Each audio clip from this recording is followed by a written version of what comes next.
welcome in everybody to the the ProTube VR StackUp.org charity tournament brought to you by VRML. My name is NightFiree with 2 E's, my co-caster Jamie. This afternoon for some exciting charity tournament action here and trying to drive up that charity goal. How are you feeling this afternoon? Oh, super excited to catch some NA games really today. NightFiree, obviously, usually over on the EU side, bringing those games in. So we're getting to see how these guys stack up on these on these maps, and all for a great cause as well. So hopefully we get lots of donations in today and brings fast-paced and great onward action. Yeah, it is 2 teams that are right kind of in the teams and players that are right in the middle of the VRML, but in this case here, these players did not qualify for this event through the VRML, although your rank did determine what bracket you were put in. Once they were put into that bracket, these teams have battled out through a double elimination tournament over the course of last weekend to now be the 2 final remaining teams to face off in a best-of-5 format. There is a pre-selected map pool, and you'll see that the bans today are going to be no bans represented by us, but each map is picked by banning. And so there is a map pool predetermined for the tournament, and that map pool gets banned down to 1 map for each map. Now, the way that this works is that Bazaar can now not be re-picked, so it's kind of off the map pool. So when they go and ban maps down, there will be 1 less map available in that map pool. And so that's sort of the process that we're going to be seeing this afternoon. So it leaves us with a bit of a different, how would you say, sort of, the teams don't necessarily get to pick into their preferred maps, right? Instead, it's kind of a middle ground. Yeah, I mean, with the ability to take off the plate so many maps, I think those 4th and 5th decisions are going to be crucial really, and very, very difficult. 3 maps, you're going to be picking your favorite maps to start off with more than likely, and you're probably going to get into the maps where you're not as confident with as you go through, and so that's going to breed a different kind of challenge, isn't it? Yeah, and even that ban phase can be a little bit more strategical in that you may want to try and guide your opponent into away from banning a map that you want so that you can get it played. Like there's all sorts of thinking there that go on. Ideally, between each map will only take 5 or so minutes of these teams and players banning down into 1 map, and then we'll start. But we are going to kick things off for the first map of the afternoon on Bazaar. It looks like both teams are in lobby and ready to go, so let's dive into our first round of the finals of the Spinosaurus bracket in the ProTube VR StackUp.org charity tournament. This is Fast Action Response Team against LRRP. LRRP, a team that's been around and is in currently the active season for VRML. Fast Action Response Team, a team that was created specifically for the tournament. And, well, impressive to see them getting as far as they are. I think it does consist of players that are familiar with the game. It's names that I'm familiar with, Shotgun Preacher and a few others there. But we'll have to see how the team comes together up against the likes of Freak and... Or, excuse me, I'm looking at LRP. Freak is on Fast Action Response Team. But up against players like Freak, we'll have to see as LRP sets up on the defense. And Freak instantly takes control of the Kayat Center building. M203 smokes are coming out, but I'm not sure where they're landing. And Kardui has a kill through the window. No, 2 nice pickup, calls it out, but gets rid of Freak in the Kayat. And he does, and I must admit, I'm really liking the look of this LRRP kind of defense setup. They've got a very heavy presence over on the North Road, and we can hear the gunfire from Zero Cool coming out onto the main kind of Bazaar area, trying to catch Noodle Poodle or just see what he can see. Not going to land any shots there. Stranger Man also just trying to get some call-outs or just some sound cues and maybe even try and land some shots on Cartu. He can't quite land them. Does seem like he may have taken a bullet there, but he tucks away safely back into that corner. Fast Action Response Team just trying to poke and prod and see what they can find. Some very close gunshots there. This battle between Stranger Man and Kotahui really going on here. Yeah, it seems like the call out was on Ghoul that they had rotated around a trade over into the north side, and very much into a bit of a battle. Kartui is going to come and try and rotate around Ghoul, and they do find the kill, but not before Ghoul has one of their own. So another 1-for-1 trade leaves Fast Action Response team with 2 players left to the 3 of LRRP, and they are actively rotating around the objective. So it seems they're very much ready for a push. Preacher may be able to catch a kill here, but oh, just misses. Zero Cool crossing over. Is going to try and dive back in time, and they do avoid the repeat from Zero Cool. Yeah, it's a little bit of a battle there. Zero Cool really got to take out Shotgun Preacher, but with him moving back into the Coyote, that's not going to be possible. And a little bit of looting going on here. A flash grenade going to be there to be able to try and assist on this push. Zero Cool confident with this, trying to push around now. Shotgun Preacher has taken a very good angle though, so he should be able to just catch Zero Cool as he moves around on here. Not really checking for that, and there's that pick. So we do go down to the final member. Operator Yuri coming in from the Bazaar, holding out on Blue Room, but he has been spotted here. So got to make a rotation now and see how he can attack and pick apart this defense. He has got 3 minutes, so the far east side looking to be the best method of approach here. Yeah, I'll have to see how they try and pick off this 3-man defense, because, again, they're surrounding that objective, very tightly playing around it. It's going to be tough to break through this Bazaar area. Out of the Blue Room, like you said, does seem to be the best route, but the question is it even being watched? I don't really see any lasers or too much attention being focused on over here in this Blue Room. It feels like most of them are really trying to look for Operator up in front of them, even though they did see Operator rotate around the edge here. They should really be expecting this Blue Room push, but again, it just doesn't seem like they're ready for it. No, and Kotahui has come out in the open. Now he is watching for the Shotgun Preacher, also joins him out in the open. It's going to give Yuri a chance to take one out. Kotahui very quickly with the refrag does take down Operator Yuri to give LRRP the first point for the first map. Solid job there from the LRRP squad, and like you said, they take the first round.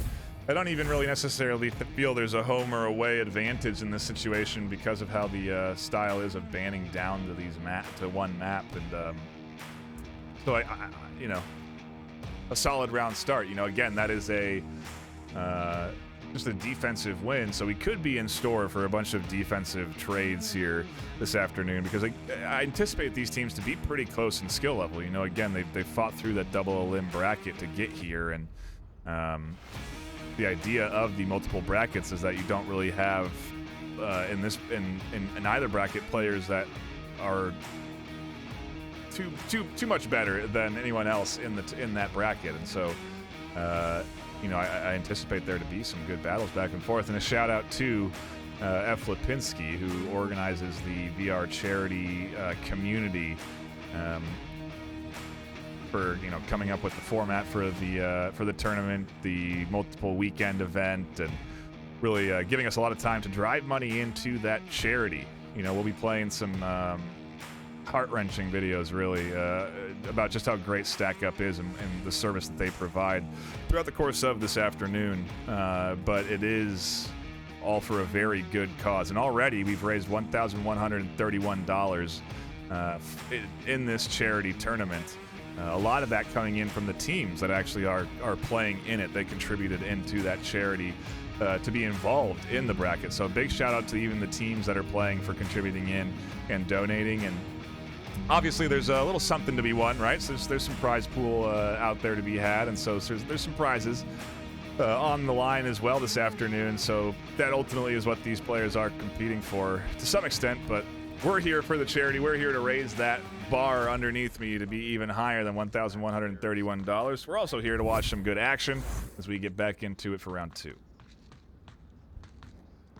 No, we are in these sides playing for $3,000 in prizes, really. So fantastic amount for a charity event there. Kotahui with the first pick on the alleyway there. Takes down the Operator Yuri, trying to find an angle. LRRP have been given the quick spawn here. They're opting to hold back a little bit, trying to see what they can see. Stranger Man having a bit of an aggressive spot into the into the coyote there just to get those sound cues, but he may come into some contact very quickly. Carter Huey pushing in onto the coyote. He's been a bit of a thorn in the side for Fast Action Response Team, really getting around and getting those peaks and getting those picks. It's going to be interesting to see how he decides to take out the coyote defense here. Noodle Poodle comes around, gets the trade though, so Carter Huey going to have good advantage to be able to get a pick onto Ghoul there. Nice 1-2 for LRP, and it puts Fast Action Response Team down to just 2. Freak crashing into the objective, maybe recognizing that they are one of one that is ultimately watching the objective. We do see Zero Cool rotating now back from that north side. A big risky rotation to be pushing in from that north street right now with very little control, but they are pushed up here and tucked in, and Freak is also at objective. So at the very least, this Fast Action Response Team is in position to effectively defend from a cap, but Zero almost team killing Freak as this team is very close by. It's hard to discern friend from foe. That it is, and this kind of objective is one of those things that's crazy. Freak does get the pick, though, onto Carter. Huey Smith trying to get his angle onto Freak. Can't quite catch that, though. Shotgun Preacher now coming around from the side. He's going to use this confusion, this control to be able to try and get in. It does seem like we've come down to the last one. Freak goes down to Minion. Zero Cool, the only defender now on the objective, and LRRP are slowly surrounding this objective now. Under 4 minutes remaining. They have so long to be able to kind of set up here, get people onto the objective, but they'll go for the kill instead, and they will get their second point for map number 1. Yeah, I mean, we've allocated a lot of time in the books today, Jamie, for this series, because it's the best of 5. There's going to be time between maps to band down to one map. You know, this is going to be a good day of Onward, and at this pace, it could be a little bit quicker than we're anticipating. LRP certainly looking good here with 2 quick rounds into the books, and obviously nice to follow up your defensive W with a Marsoc win. And, you know, looking at the KDs, at the very least, this Fast Action Response Team has found kills across the board for their entire team. You know, you see ones for everyone there, so they are at least shooting and hitting some targets, but 3 and 5 for Preacher, 5 and 1 for Carter Huey. It is certainly a solid start for LRRP, and it has me wondering, you know, is the more practiced team, you know, the team that's been together, not just for this tournament, are they maybe a little bit more mechanically sound than the team they're going up against here this afternoon? We'll have to see. You know, at the same time, you know, this Fast Action Response Team does have good players. Freak, Zero Cool. The other names I'm not as familiar with, but regardless, it should be a team that's capable of putting up a good, solid performance here this afternoon. So, you know, it's the 2-0 lead's a double-edged sword in a lot of ways, right? You can sort of get overconfidence in a situation like this, and on Bazaar, that's the last thing you want, because caps can come through on a ton of these objectives. Yeah, that they can, and yeah, we didn't get to touch up on that, like the fact that LRRP are a team in the VRML, and they have played around together for a very long time, and from experience, just because you do put a group of people together who have played for a while, like the Fast Action Response Team, doesn't always necessarily mean that they're going to perform well together. There's a lot when it comes to teams. We cast it all the time, don't we? You know, that cohesion, and it is just super important. So it does seem like that potentially on this map may be coming out on top.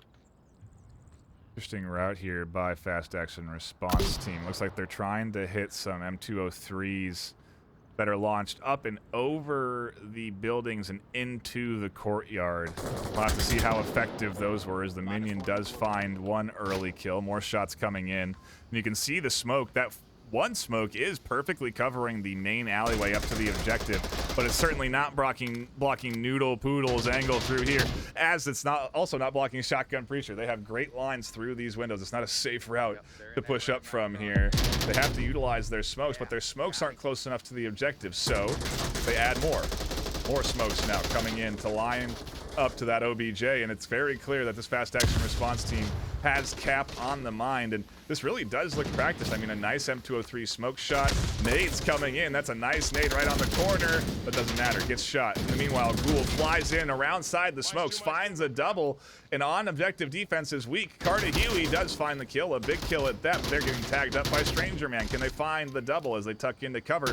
Where's the rest of the team? Smiths and Minions still holding down the line, and all of a sudden it's all up to Operator Huey, who goes down to Huey. A big triple by Cart there. That was a huge play. 9-1 for them to lock in this round and put LRRP up 3-0.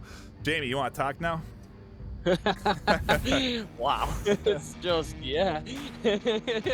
No matter what kind of breath you wanted to take then, there was just action just after another. That was a fantastic round by both sides. Those N203s, I was flabbergasted that one landed so perfectly there. You know, that's really got to be practiced. It really is. I've never seen that kind of shot made, and that was just brilliant. But fantastic defense by LRRP, or mainly really Carter Huey there, and just getting those picks, rotating round, using these smokes to his advantage. And that's an important method of being able to defend the objective. Use the Marsoc smokes to your own advantage, peek the sides, and just not stay in that one position. He played it really well.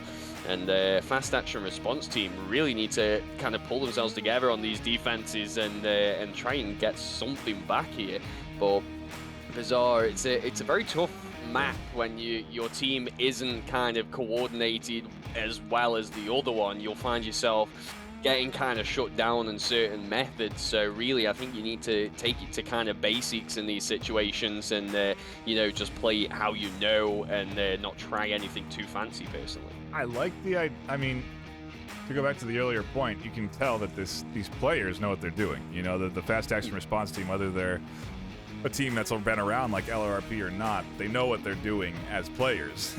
And you know, that's an indicator there with that smoke being landing over those buildings like that they know what they're doing. You know, there's familiarity on these maps. They're not strangers to playing things competitively.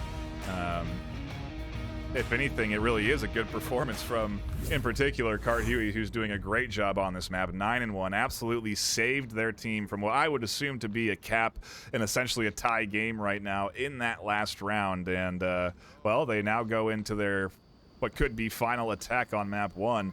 Would be a great way to kick things off in the finals, wouldn't it? A 4-0 start. Oh, it will give you that great morale booster, and LRRP have been given that northeast spawn, so they're going to be on the objective somewhat quick as they set up to try and shut down this east defense. Stranger Man, though, has got any cross basically locked down from this blue room here. Fantastic positioning there, able to work together. Carter Huey with a nice angle does spot Zero Cool, takes him out the game. So fast action response team down to 4, and this objective certainly does get much more difficult to defend as you do lose people, as there's just so many angles you've got to try and cover, and Bizarre's full of all those kind of objectives really. So LRRP are going to now try and continue to surround the objective. Stranger Man going to be the next line of defense, really. Ghoul in a good position to be able to potentially get a flank.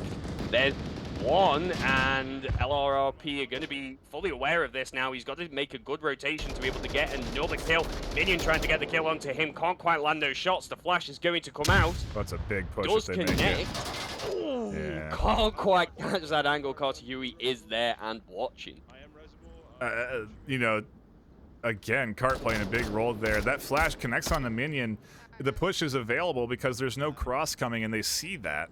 But ultimately, Cart is deep enough that that flash doesn't connect with them, and they're just sitting there waiting for someone to push out into the open off of a flash. So a solid kill there. Shotgun Preacher coming alive, trying to tag Freak, but cannot get it. Freak managing to scoop one up for their defensive side of things and turn this back into a 3-3.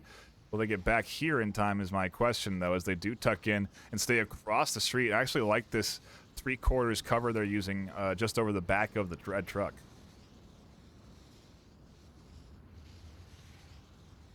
This is a very nice line of sight to be able to just cover. Carter Huey now trying to push in, using his confusion, is going to make an aggressive push there. Operator Yuri is watching, though.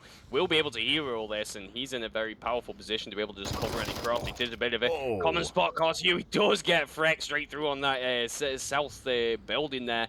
And he is on the objective. He's really just destroying this side tonight.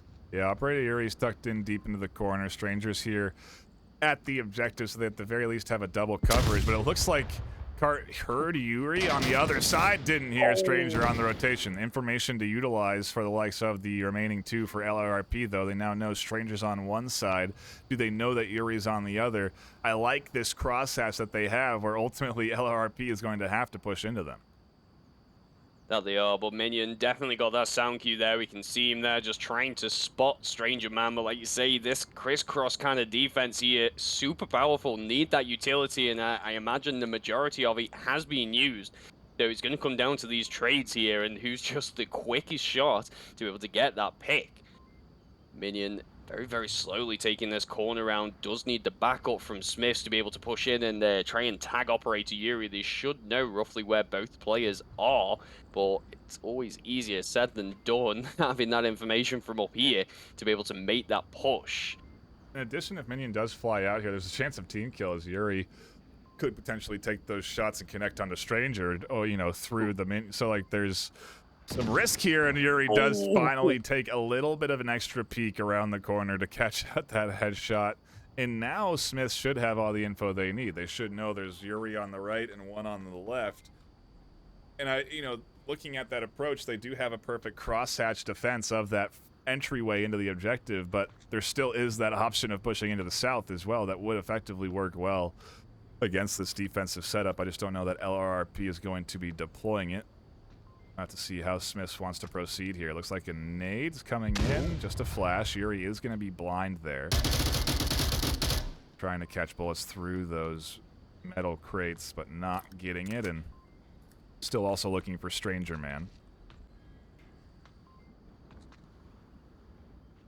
It's just a fantastic play by the fast action response team, really. Now they're starting to come alive, and like I said before we went into that, just got to take it into the basics and just hold the defenses. Don't try anything too fancy, and that's exactly what they've done here. They've just held the defense, and they've managed to potentially successfully catch this one. Operator Yuri trying to get the angle onto Smith. Can't quite get it. Like you say, the stealth would be potentially the best option, but that crisscross defense does strike, and fast action response team will get their first point for map number 1.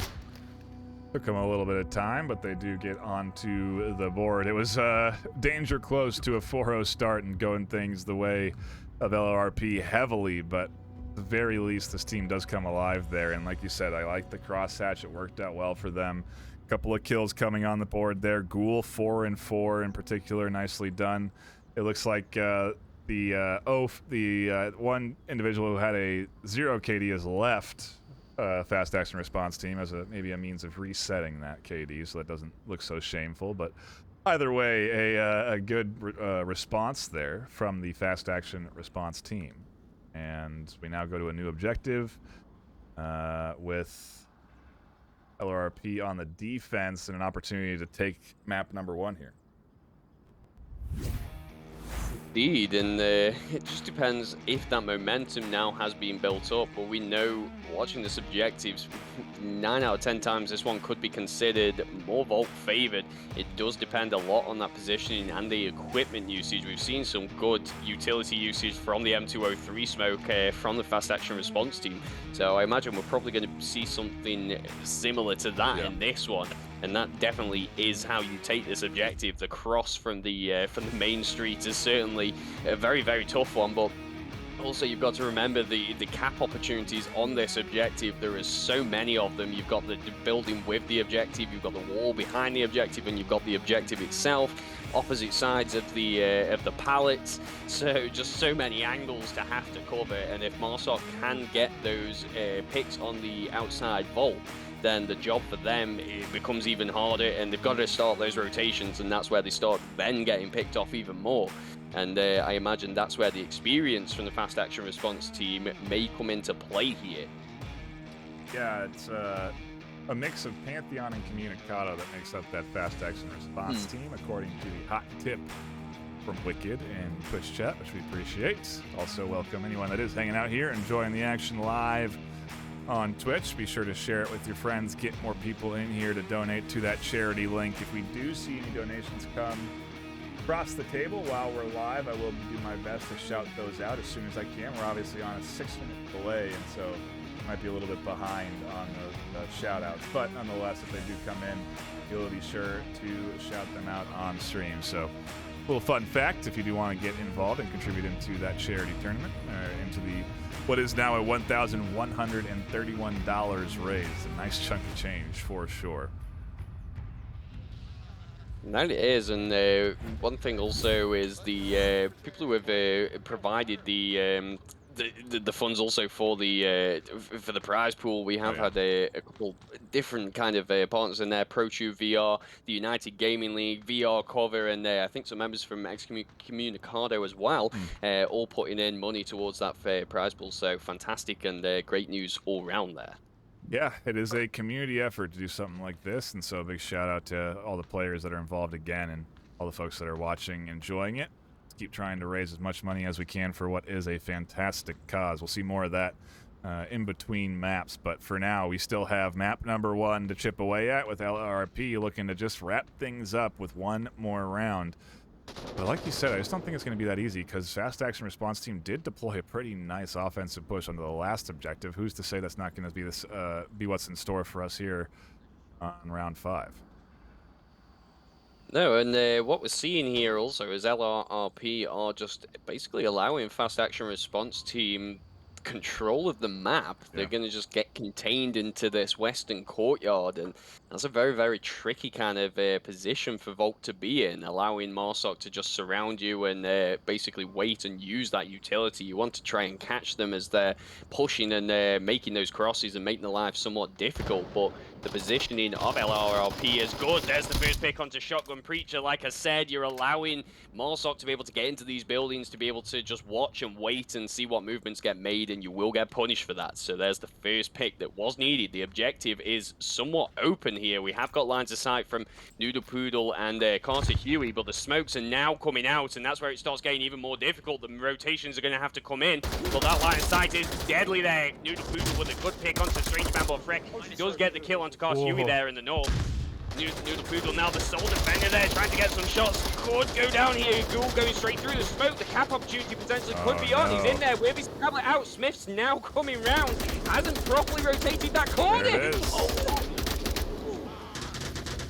Oh, the distraction from the mini market of all the smokes there was just enough for Smiths not to peek that corner, and that cap was just fantastic. A brilliant play.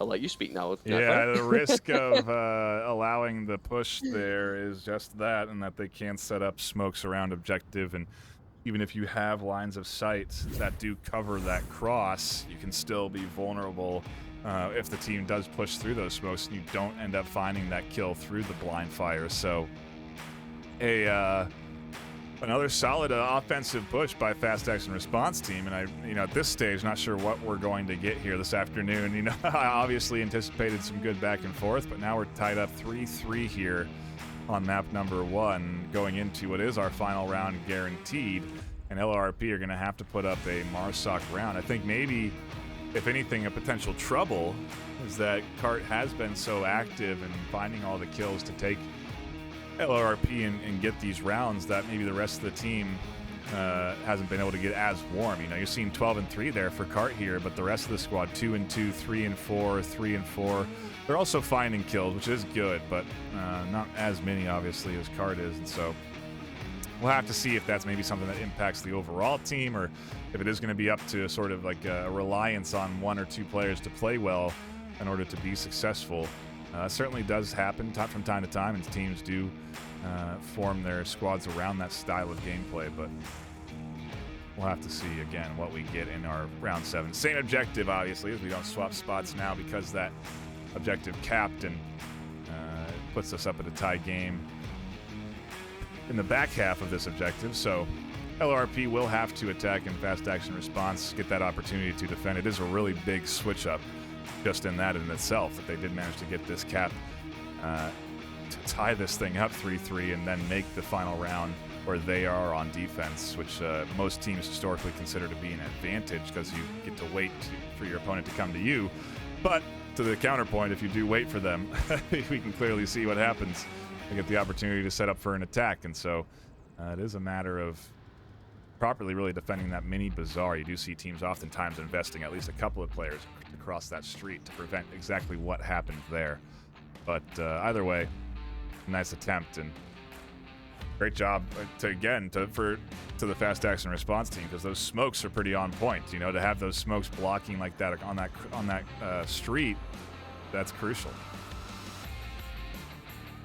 Yeah, that is, and you know, we were talking about it before we come in. Allowing them to have that cross was definitely worked against them. And I feel like fast action response teams certainly have now warmed up. It's a crucial part of playing any game, I think, in these kind of scenarios. But anything competitive, you need that warm up. Yeah. Some players do, some players don't. I feel like the fast action response team may have not done that, but now they seem to be nice and warmed up. So we're going to see these back and forth rounds, I think, and LRRP now got to readjust and, like you say, maybe not rely too much on Carter and try and work together as a team and get those kills. Maybe the other players are doing a little stretching right now to make sure that they are staying loose and limber for what could be a long series here this afternoon. We'll have to see. Again, a reminder on the format, best of 5, but they do band down to the map instead of picking the map, so there is no intrinsic advantage, I suppose, to it being either home or away.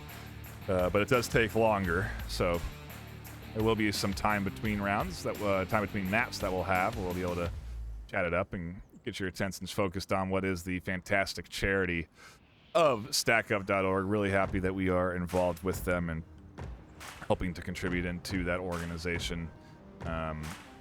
We've done charity work with StackUp in the past before, and I've had the opportunity to meet a bunch of the employees for StackUp. They are veterans themselves and fantastic guys and girls. Really do enjoy that team and really happy to be involved with them in any way we can. So a big shout out to the VR charity squad for allowing the VRML to be here and hosting these games and helping drive cash into a great cause. And shout out to the StackUp team for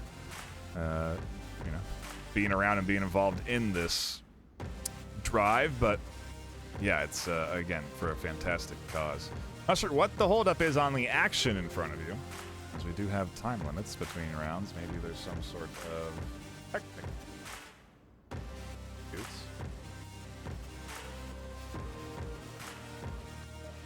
Like there was maybe going to be a timeout, but then not a timeout, so we're back into it. The complaining strap. Yeah. I just had to get it in there, get the complaints in there. And the round will begin as I'm eager for it. The final round of our first map. We'll see who's going to go into map 2 with some extra momentum as LRP are on the attack and Fast Action Response team defending. Indeed, and we're seeing a very similar kind of defense strat potentially coming out here from a Fast Action Response team. A couple more members seemingly going off the objective, going towards the market. LRRP have been given the same spawn, so they're going to be in the market very shortly as well, but just taking it that a little bit slower, trying to get some angles over on the North Road and see who they can see if anyone's trying to make any fast movements towards the Coyote objective. Coyote, as that usually is a push some defenders opt to take, but not going to see that from Fast Action Response team. They're being somewhat reserved, holding down this defense and just hoping that the players in the West Courtyard are going to be the ones to be able to spot some movement. I think Freck potentially could be the first one here to catch some lines of sight. The C4 going out there, not going to connect there. I think that was very close though to Smiths, but it does give him the knowledge that someone is close enough to be able to hear his footsteps. So he's going to be a little bit more skeptical when it comes to making this approach now. Ooh, a nice rotation there from Ghoul. Gets rid of the #1 shooter for LRRP. A quick refrag from the minion has Ghoul down, but they've lost their 12-3 shooter here, so we'll have to see what LRP can do together as a squad.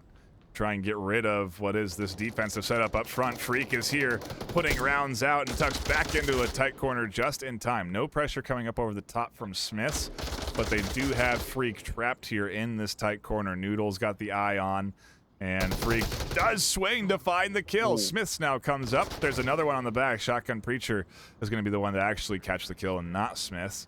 does turn it into a 3v3, and we have to take stock of where the rest of this defense is at. That would do. The forward positions now having been taken down. Zero Cool going to be the next line of defense to be able to cover the cross, but no utility usage has been made yet, so it does seem like LRP are going to be saving all their smokes for this kind of push here as they set themselves up. Smiths is scanning on that North Road still, anticipating someone to be somewhere there, or at least just provide a bit of cover for the team. And with 3 minutes 30 coming up, LRRP do have a lot of time to be able to try and see what they can spot and work up a little bit of a plan. They know that they're going to be down to 3 defenders that they've got to try and take out here, so they can probably work out some of the positioning there. A smoke coming out, not going to be Oh, no. that useful. Unfortunately, did get caught behind that telegraph pole, so it's not going to make its way across the street, and it's going to give Zero Cool that knowledge that somebody is now making this approach here on the north. Could have a great effect, though, as now nobody is actually covering the cross on the street, though.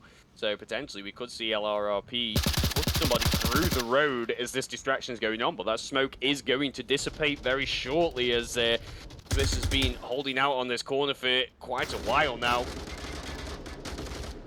Yeah, 245 left to work with, and a lot of time. Don't need to be effective yet. But they've been using this utility, you know, that smoke there is wasted, so what do they have left to deploy out to the objective to get them there is the question. And a one-shot, one kill from Operator Yuri onto the minion as they try and cross out in the open. Yeah, I think that smoke would have been a good time to be able to try and push in there, as it did seem like the fast action response team were somewhat distracted. So Zero Cool now can get back to his position of just covering that cell street, and it's going to make Shotgun Preacher's cross here so much more difficult, and he hasn't really given away much knowledge as to his positioning there. I think we've seen one throw of a flash, but that's just about it.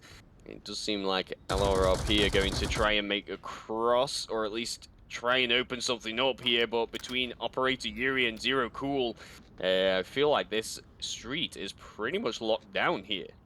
Yeah, it ain't going to be an easy cross, that's for sure. Smith looking for anything they can get to pick off, and looks like Yuri's going to be the one to find the picks.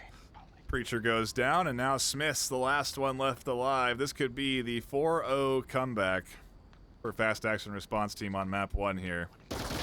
Smith has an idea of Yuri's position, puts some rounds out, can't connect. Yuri tries to peek out, can't find those, and we're in an absolute firefight here across the main street to objective. An interesting way of denying vision there. The M203 comes out to shut down the snipers. Zero Cool still has a line, though. There's a very good use of the M203 smoke there. If you just can't quite land those shots, just block their vision and make them move instead. Now Smith has, like you say, got to try and make this cross in front of Zero Cool, but it's going to be easier said than done. He could get an angle while he's somewhat distracted, but I feel like the north approach may be the best option here. But with 40 seconds remaining, I think that time is going to dwindle down. Smith's really got to try and come up with something here. No utility left to use, and he's going to get that beat, knowing that he's got to make that push and get in as quick as he can. Fast action response team looking very strong for these final 30 seconds. Yuri even pushing in for a flank, so Smith's getting pinched here now. Really out of options. Can't even rotate back or Yuri will have a kill there. Has to push forward. Here comes one more piece of utility, it looks like, and Yuri is making the commitment to try and go for Smith's back. Smith hears that, and it's all time ticking down. And it is trying to get this angle onto Operator Yuri, who's playing it well, just trying to distract and just deny that time going down, but gets the kill instead. And fast action response team, very, very successful. Well, just turn that around from a 3-0 kind of about to lose, just annihilated it and got that map. Just fantastic play by the side. I'm so glad to have hopped over from the EU side to catch this.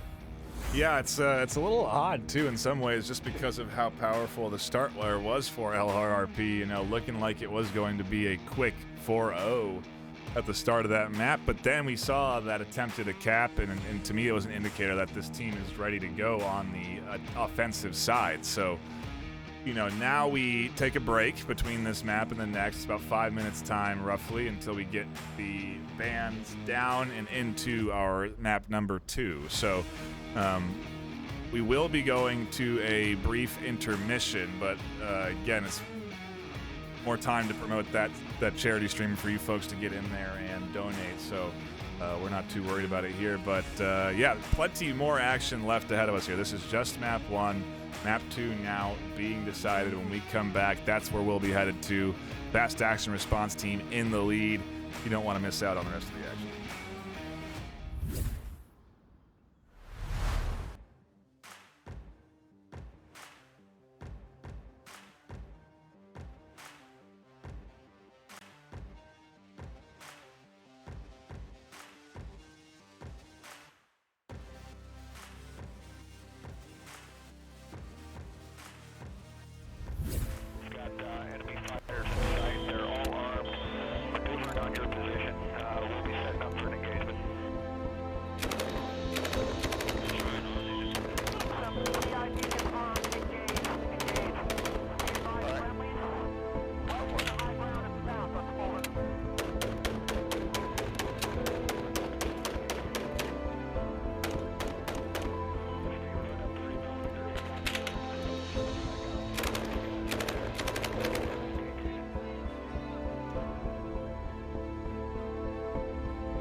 The war had just started when I arrived to Iraq.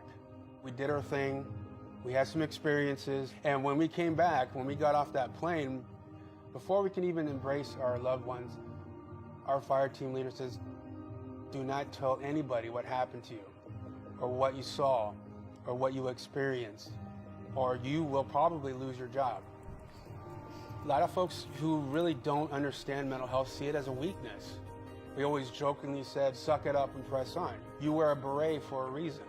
This mindset that we can't be vulnerable, we can't have emotions, we can't experience them, let alone process them in a healthy manner, that starts the stigma of mental health.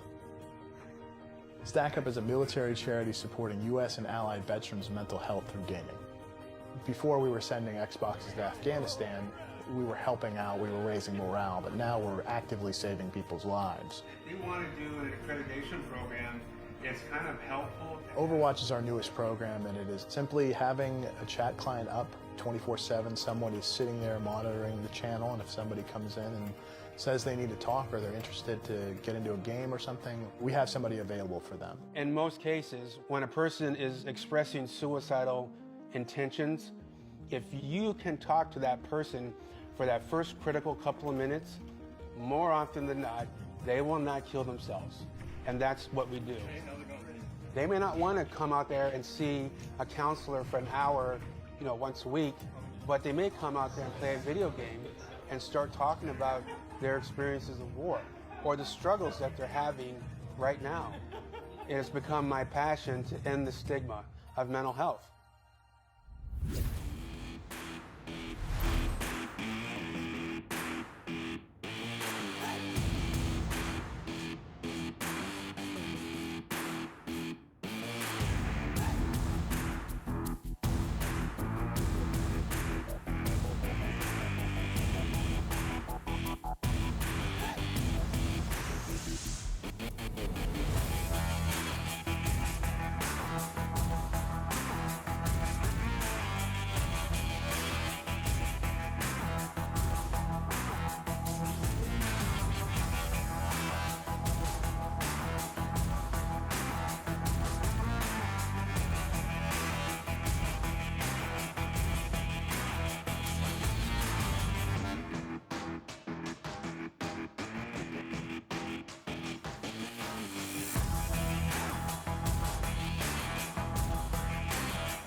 Welcome back, everybody. We are here for map number 2 of the Spinosaurus bracket ProTube VR StackUp.org charity tournament. Map number 2 is going to be Subway, where we are headed right now as round 1 has already begun. The teams are into the action, and we are ready to go without delay. A 6-minute delay. Yeah, sure. But we'll have to see how the fast action response team wants to push this one, and if they are going to delay their push here. The first objective of the round is up in the north, so we should have our attention focused there, as Yuri, Stranger, and Ghoul are playing a patient... yeah, they are playing a pretty patient move here, waiting for any utility to come down this middle lane. The minion in particular is that defensive element that they're cautious of. They've gone ahead and tossed the C4, as you can see, well above sightline, as intended to avoid being shot, so that it will be detonated and go down onto the heads of their opponents. But we'll have to see if the offensive push from fast action response team does check that or not. Regardless, they seem to have a strategy in mind. You know, these three are waiting for what seems to be maybe the push from Freak as they scoop up Shotgun Preacher, who's a key defender in the south. As Smiths goes down, LRRP have very weak south side defense, and that's going to be when the pinch comes through. A fantastic play over here on the north. They're waiting for that sound cue of the first kill down in the basement, and they took out that C4 successfully as well. So now Operator Yuri pushing down all these smokes. A very good objective to start off on. Minion doesn't get down on the ground. Ghoul runs straight past him, doesn't get spotted, takes out Carter, and now he's on the objective again. He has got the tablet out. He did get the cap in the last one. He's got such a good angle here. Oh, Minion takes himself down with the we got many people capping. Oh, what? There was about 3 or 4 people capping right there. Chaos, Molotovs, people burning, smokes. That's what you get with that north objective. And, you know, this is starting to get a little bit dangerous for the likes of LRRP, because this is multiple caps now coming in for fast action response team. Multiple cap attempts coming in from this team. I mean, they're making it very clear that their intended style of taking victories is going to be from capping, because they are not afraid to pull it off here. And, well, it's a good start to try and take your second map in what is a best of 5. They could be done with this thing in 3, Jamie. It's, yeah, I just don't know. I can't say. It's hard to say, really. No We've seen a great play from LRRP as well on Bazaar. We know that they can attack, and we know that they can formulate a plan. So I imagine we're going to see something somewhat similar in terms of a coordinated attack there. But the utility usage from fast action response team there was just perfect, really. And just to be able to get in there, it was unfortunate that the Molotovs didn't quite have the effect that they were hoping for, and that C4 getting taken out also. So we will have to see now how fast action response team do decide to defend this objective, but to start things out with a cap certainly will give you that confidence booster that you want. This, you know, I think how many points is that unanswered now? Is that about, well, 6 without caps? Yeah, so it is, because they were down 0-3. Yeah, so it's just a fantastic build-up of this momentum now, and this is the plays that we kind of anticipated and expected for finals. So I'm just looking forward to this next objective now. Yep, have to see how LRRP wants to attack here. Karhui played very well on Bazaar. We'll see if they can come alive here on this map, as they didn't find any kills last round either, much like the rest of their team. But again, it was a quick cap, and I mean, there's a couple of people still alive on the defensive side when that cap came through, and that's really obviously the worst case scenario, when you have more than one person alive and they end up getting an objective cap on you. But I'll have to see what the style of defense from fast action response team gets them, as it looks like they're investing a little bit heavier in this north side. Yeah, we are seeing a bit of a different kind of approach here from both sides, really. Fast action response team holding out on this north. We've seen a similar C4 placement here, also just around that corner there. Very, very quick corner, though. So the question is, Shotgun Preacher going to spot it here? And does seem like he's just going to try and bait out what utility he can. Maybe just be the tester. Hasn't quite spotted that C4. Does go off. Doesn't quite catch it, though, as he moves back there. Lots of members of LRLP here on the corner do get the kill on Freck as he gets a kill himself. Stranger Man with a 3-piece does take down Smith's minion. And Shotgun Preacher Noodle Poodle, though, is watching and waiting. Does get the refrag quickly there, but LRRP now down to 2. This approach certainly very difficult when you've only got a small number of Marsog, but the North is very exposed here. The brunt of the defense now in the basement. Zero Cool does get the kill onto Carter Huey, though, so the majority, well, the remainder of the attack is going to come from the North, which is the most open position right now.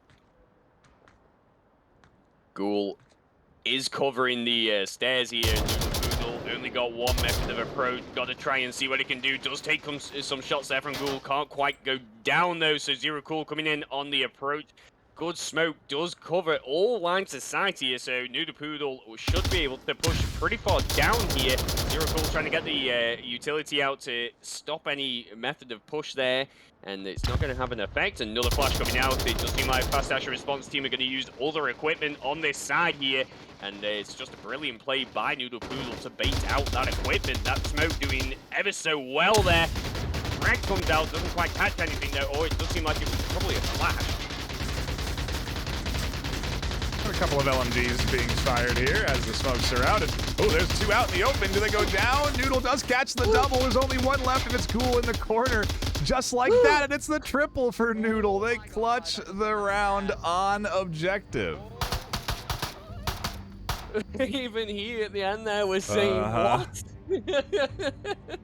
Wow, just...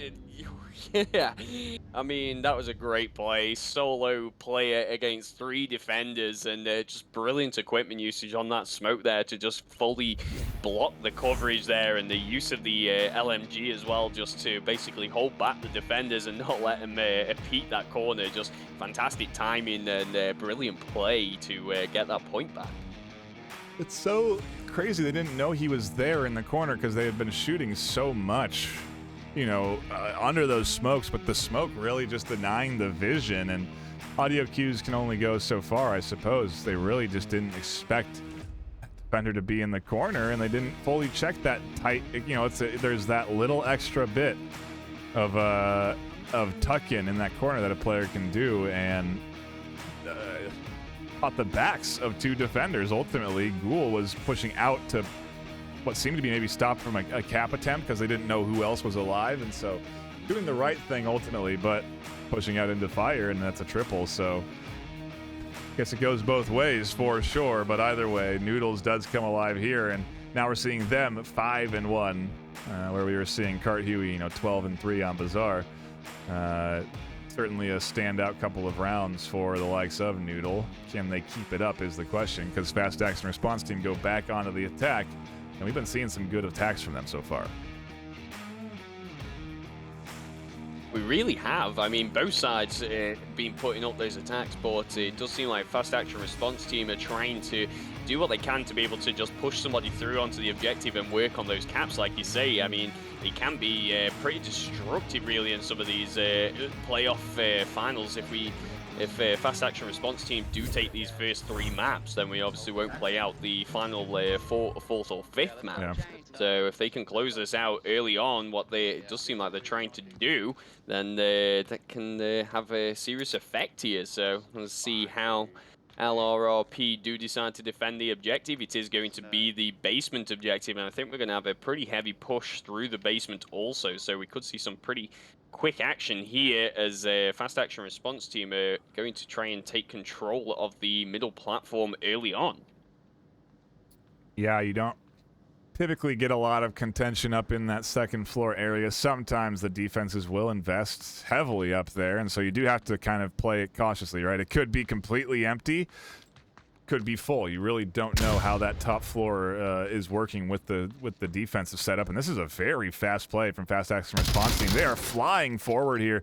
No hesitancy around any C4 placements on the corners or anything, just flashing their way up and already out through this basement door, and a lot of attention being focused here. The minion, their deep defender Cart Huey, Shotgun Preacher also has a potential line, so certainly is drawing the attention of the LRRP defense. And it is, and if Yuri can just hold out here and just keep this distraction going to allow the rest of Fast Action Response team to get into position onto those stairs, then Minion certainly will be somewhat exposed from the south.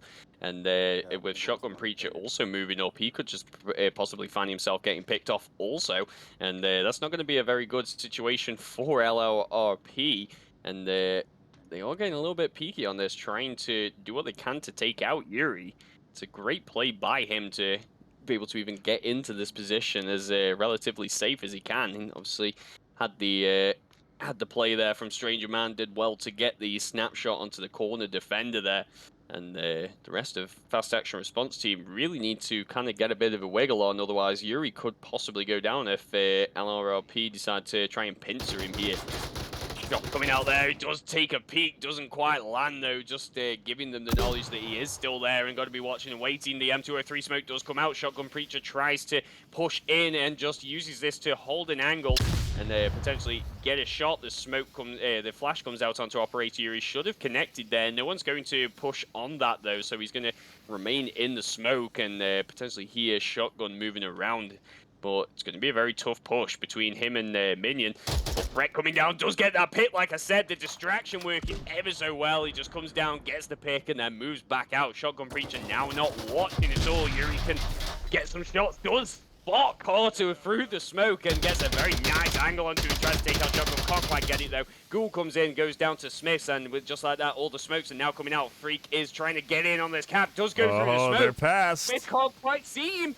The tablet is out. He's gone through the smoke. Oh, no. Brilliant play by Smith to save that cap there. Zero Cool is still on the objective though. Danger close, and I don't think he was actually spotted to be going in here. Depending how him and how he plays this here. Oh, there's the kill. Wow. Smith's the sole defender. Isn't moving. Isn't pushing. Freak's gonna get pulled up here. They're gonna pull their tablet back out. No, now the smokes are gone. What are your options? You have to go for the kills there, or maybe they can potentially. Yeah, Freak could prone here. Suppressive fire from Cool to keep him tucked in, and Freak is trying to get the code. They get it. No. Fast Action Response team take it literally as the frontline defender soaks the bullet for Freak to punch the code in. I don't think I've seen a closer cap than that one. I mean, down to the wire, the bullets. And it's the map 2 into the hands of this Fast Action Response team. They're living up to that name. They are fast on their action, and they have responded well to what was a 3-0 start from LRP with 8 unanswered points. Oh, excuse me, there was one there, but regardless, 4-3 on map 1 and 4-1 on map 2. They're looking at a map 3 decider coming up next. Oh. You blink and you'll kind of miss this. Every round, like you say, they were living up to that name. Just a fantastic play between Freak and Ghoul there, as it's Zero Cool, sorry. It's, just between them defending that objective well. Possibly got slightly lucky that the kill didn't come in at this before the cap there. But nevertheless, though, great play and great revive, great use of the equipment. It's what you would expect to see from these guys, as they are in a higher up tier on the VRML side. They're in a pretty high up team there, so those plays definitely coming across.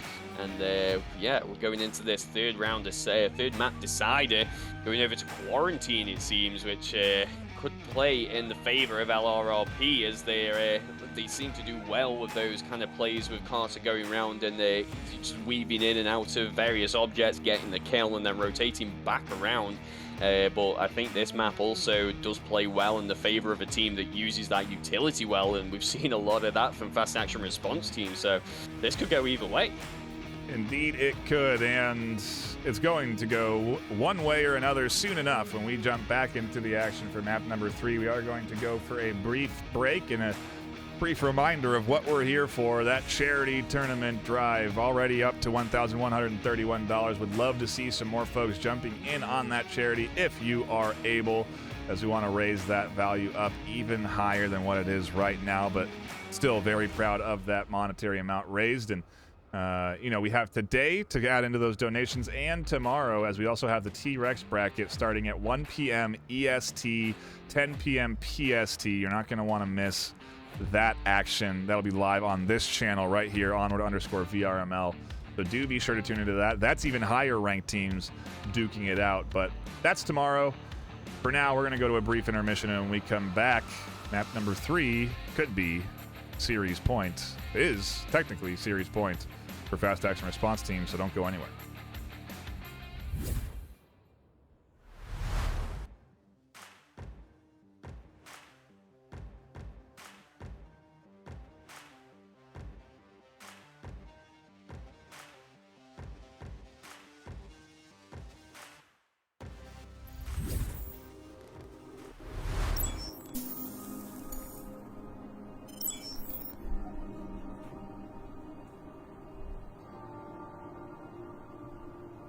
The war had just started when I arrived to Iraq.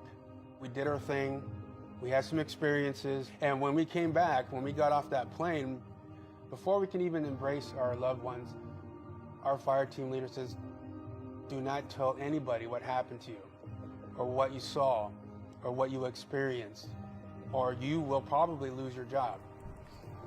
A lot of folks who really don't understand mental health see it as a weakness. We always jokingly said, suck it up and press on. You wear a beret for a reason.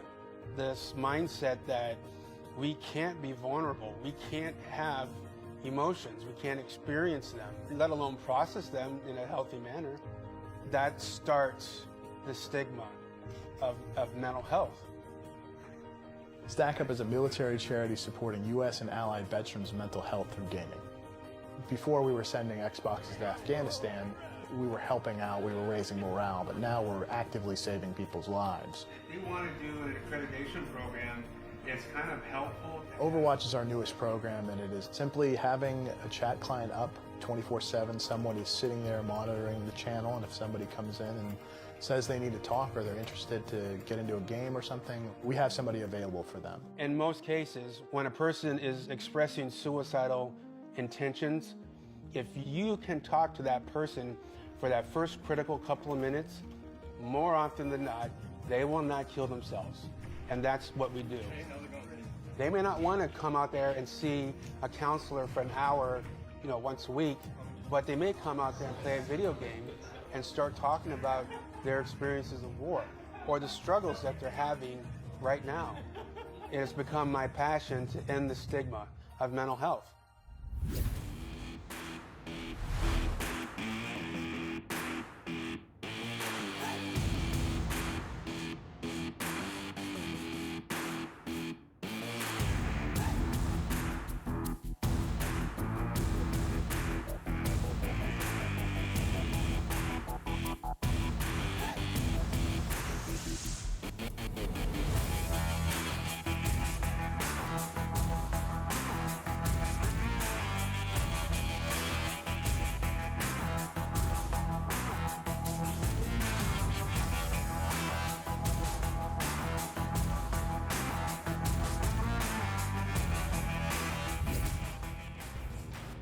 Welcome back, everybody. We are here for map number 3, what could be the series deciding point for Fast Action Response Team, and it is Quarantine. A much more open map than what we were seeing on our last 2 maps, and I wonder, Jamie, if maybe now we see the resurgence of the LRRP team from what they were putting out on map 1. Maybe a little range is what they need in their system here to get things going, and Quarantine certainly does provide options for that range, although it does also provide options for the close quarters. So we'll have to see whose hand it falls into as the Fast Action Response Team defends to start things off, and LRRP are on the attack, and Ghoul here getting caught out very early, shots raining down on them but not connecting. He has, and he is in a bit of a kind of precarious position here, not going to be able to make too much of a kind of movement, because Huey is listening and watching and waiting. Does get that pick onto Ghoul, though. He goes down, and Fast Action Response Team very quickly down to 4, and the majority of the defense are covering from kind of the southeast there. So LRRP are going to be able to kind of just walk around this objective, surround it, and as we saw on that first bazaar round, or on that bazaar, where Fast Action Response Team did get the cap, and there's Freak going down to shotgun. And yeah, I think LRRP are going to be allowed a lot of ground here to be able to just set up for this attack. The objective is open. Zero Cool, basically the only kind of defender here watching the objective. Stranger Man is covering it from the gas station, but not going to have good line of sight. A lot of smoke on this will block vision, and we have got Operator Yuri also on the back, just sitting and waiting, see what kind of cues they can get. It's a good position to be able to hold, but I think once they get that first kill, it's going to be known. Smokes out on OBJ. Yeah, they're trying to push in for this cap right now. LRP are looking to bounce back with a good start on this round here. Quarantine, again, maybe the what they needed in their system here to get them back into it, but Zero Cool has a lot of eyes that could take them out when they check here. There's so many folks over on this left side. Cart does take some bullets, but Smith's and Shotgun instantly check that corner and support Cart Huey over the top, and nice job there. Stranger Man getting killed as well on the side. Yuri is alone in this effort, but they're holding the ultimate line that has to be crossed to get to the objective. They really are, but we did see how devastating it can be if you just send 2 or 3 attackers along the same line. One may just make it through, and you'll get that cap situation. There's a lot of room for LRRP to be able to get rotations. Also, Shotgun Preacher about to go into the line of sight of Yuri, so there is that position now given away. He does get the shot onto Carter also. Just lined up perfectly there. Noodle Doodle trying to get the revive. Does go down. Operator Yuri! If you want one person defending the objective, this is the player right now. Smith's trying to get a line of sight. Some good movements, does get that, and Yuri goes down. But just a fantastic last-ditch effort there for Fast Action Response Team. Not quite enough. Yuri ultimately doing what they had to do. You can't really just sit there and believe that nobody else is rotating from the south. You know, you have to also, as the sole defender, defend as if there is people from where you don't know, and especially when you don't have an accurate kill count, it's a big challenge. So, not surprised to see that rotation go out like that, but a solid round from LRRP. I mean, really, even an opportunity for a cap. I like to see them thinking about it. You know, I do wonder, you know, again, if Preacher needed to try and push that, because I think they had made the cross. You know, if you can recognize that that's the only defender left and you have an accurate kill count, then you know to push back around that building and come in from the south side and then be capping behind a Hesco crate. You know, like there was options there, and I think that's what ultimately ends up forcing that rotation out. But regardless, a nice defense, a nice hold prevents the cap at the end of the day. And it is only one into the hands of LRRP. We'll see how Fast Action Response Team responds. They get a similarly fast spawn. You know, you can spawn in the north or the south. The south, I mean, you can push right up to that objective pretty quickly if you want to go through that gas station side. So we'll have to see how fast this response team wants to go here today as we get into it for round number 2. Indeed. We have seen some fantastic equipment usage by this side, so they're going to be taking over the hospital very, very quickly here, and it's going to be a very powerful position to be able to get an overarching Luke onto the objective, send some people north to try and split that defense. But even though it is somewhat of a quick spawn, it will possibly take a few to be able to get into a position, as LRRP are going to be able to set themselves up to be able to try to defend this. Some gunshots coming out onto some known positions there. Zero Cool possibly getting spotted out there, and we did see Smiths narrowly avoiding getting taken down early there. Ghoul and Stranger Man all pushing in on the objective, or well, on the hospital, should I say, as they try and get these lines of sight and into what known positions they can. And this setup really from the LRRP side is very powerful, really. There's a little bit of a approach coming in from mid-burning that could go against them, but it doesn't seem like Fast Action Response Team are going to opt to take that. So the brunt of the force going to come from the gas station. Smiths and Ghoul about to come into some action here as Smiths watching a very fine angle. Luke's away at the wrong second, but does get the pick onto Ghoul as he didn't check that corner. So Fast Action Response Team going to be down the player already. Stranger Man trying to get in there. Freak does get a pick onto Noodle Poodle though in the north. Yeah, and another goes down in the north. They're losing that defense entirely as Yuri catches a couple of more kills. Cart Huey here, you know, only has Shotgun Preacher to help in the defense with 2 coming in from the south. I'll have to see how this 4-man defense now pushes forward. Just like we saw in round 1 with LRRP, Fast Action Response Team have an advantage, but like I mentioned, they are pushing from both sides, so that threat of the cap from both sides is very much present, and Shotgun Preacher is prone here, just hearing Freak on the other side. Shots come in and Freak finds the kill, and the round goes into the hands of the Marsoc team, Fast Action Response. They bounce back fantastically, and I mean, exciting to see 2 Marsoc rounds traded here on Quarantine. That's to say the least. Yeah, I mean, it is obviously one of the newer objectives that some of us have probably seen over the years. So it certainly is a very different one, you know, for the style of what we were kind of used to on Quarantine, where it was pretty much most objectives were very Volk favored. This one certainly does seem to be more Marsoc favored. There's all those angles of approach that you've got to try and cover as Volk. You can't cover everything, and right. If you are trying that, you're finding yourself exposed, and that's where, you know, the picks definitely happen, as we saw on both sides. And so yeah, but I think we're going to now move over to a bit more of potentially a Volk kind of favored objective all the way in the east on the kind of 2-story there. So Marsoc having to kind of gain a lot of ground, and Volk can certainly shut down different avenues of approach, and they've got a little bit less to kind of look at here. So we could see this go back into the kind of Volk side, but it does depend on how LRRP attack this. They have played this map a few times over the seasons, and won it a few themselves. So yeah, they're definitely no strangers to how to approach this.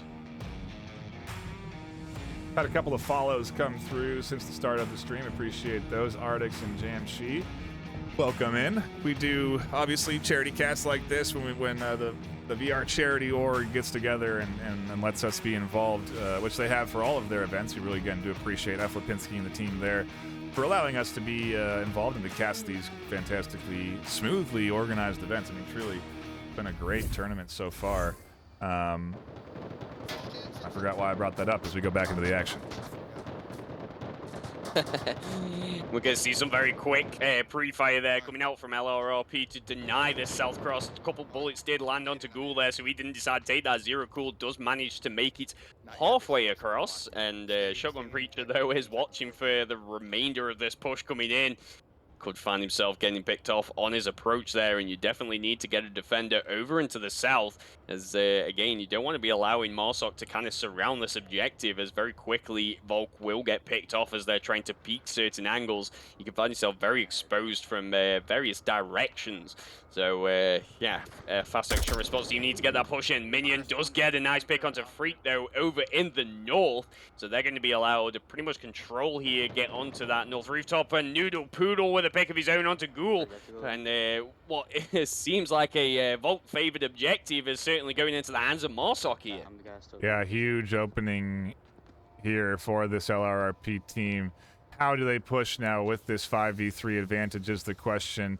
It looks like Fast Action Response team are pretty well set up to, at the very least, contest a cap attempt. There's not going to be too many free paths forward here through this defensive lineup to get up to that objective, and smokes are coming out pretty thick. Stranger Man using the enemy smokes to try and navigate and get aggressive against their opponent, but Shotgun Preacher, ready and waiting, finds that kill.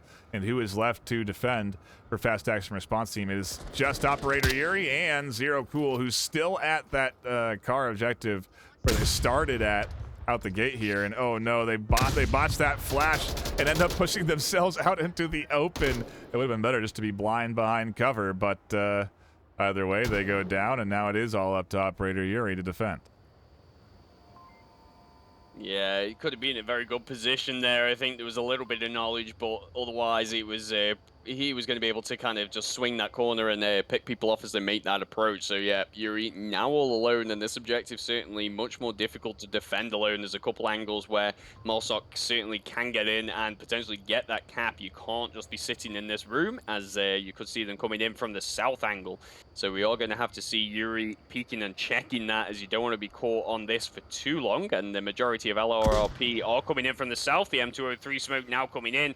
We haven't seen a lot of equipment usage come out from them yet, so they have got quite a bit in reserves, and they're doing a lot of proning here as they move up slowly towards the objective. Carter and Shotgun now coming in from the south, and there's the smokes that we were talking about. Yuri is watching this angle. Shotgun Preacher gets his tablet out, tries to go for the cap here. Yuri now moves around, does get one shot, takes one out. Carter on the cap, does get taken down. Also, the Spaz 12 doing work.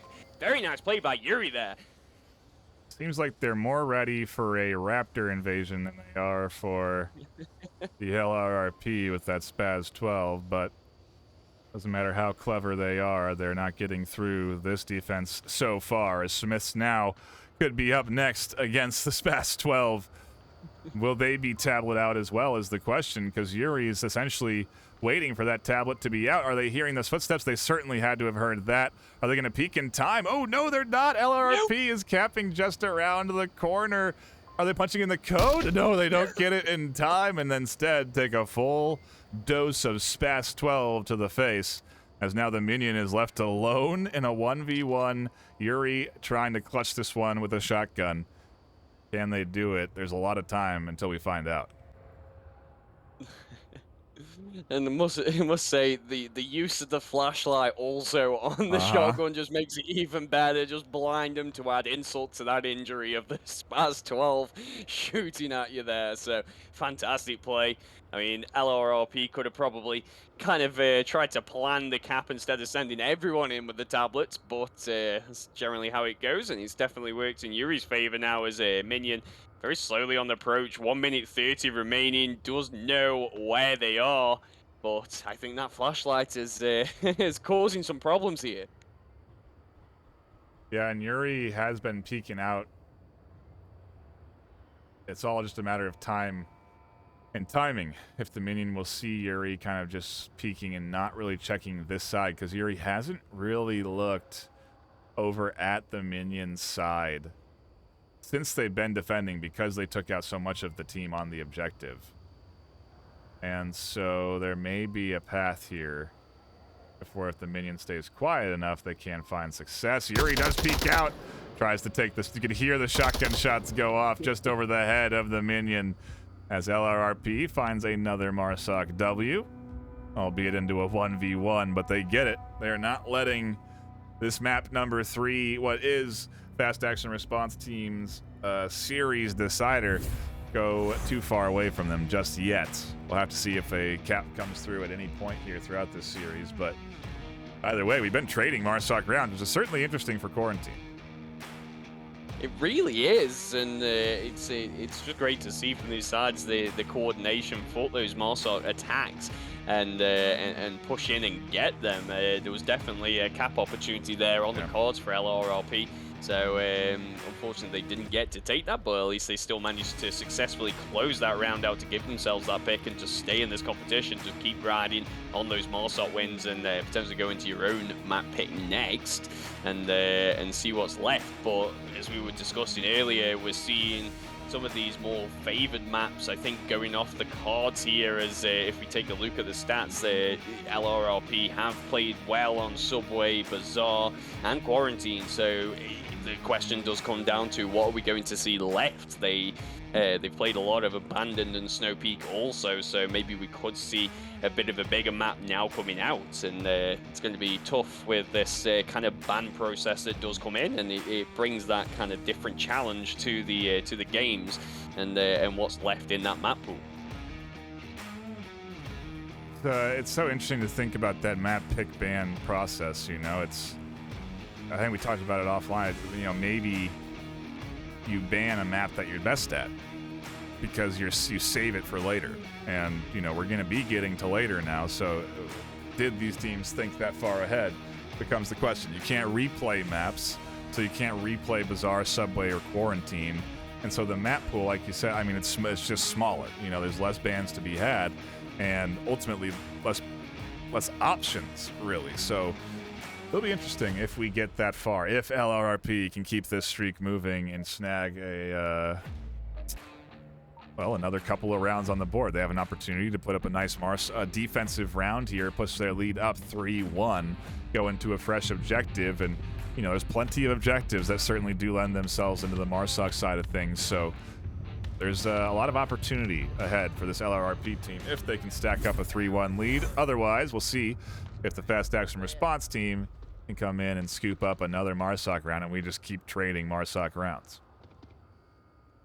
It does seem like that pressure of the fact that Fast Action Response team do just need one more map to close this out seems to really be bolstering LRLP on their attacks, and they certainly seem a little bit more cautious in a lot of what they're doing in comparison to Sabazar, where Carter was flying around, getting those picks, being aggressive. We're seeing a little bit more of a reserved kind of play here, and it definitely is playing to their advantage. So we're going to see how Fast Action Response team approach on the south. A very heavy push coming in here, and with, in conjunction with a push from the north. But the south side very low on defenders, so they should, if they can take out Noodle Poodle, then the approach from the south could certainly pinch on Fast Action on the LRRP's defense and allow the cap potentially. Moving quickly on the south too, so already up at the point where they could be challenging the dunes. They got Zero Cool in that 3-story, which is nice. The hospital building there. You can shoot down from that third, well, I guess technically the top of the 2nd floor.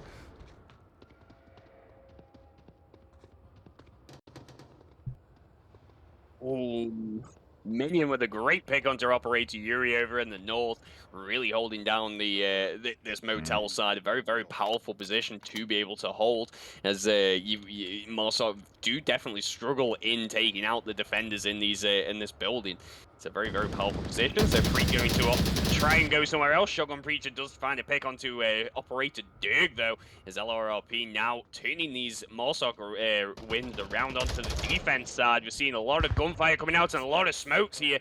Shotgun Preacher's vision is blocked from the south, so he's not going to be able to stop the approach coming in from Stranger Man and Zero Cool. Going to rely a lot on Carter Huey trying to help out, who's throwing away the smokes. Stranger Man going to try and contest this open ground here, but there's a lot of lines aside. Does get a nice pick onto Shotgun Preacher, but the lasers are still trained on his position. Does need that backup. A great flash comes out from Carter, holds him back into his position just so that Noodle Poodle can swing around and get that pick onto Stranger Man.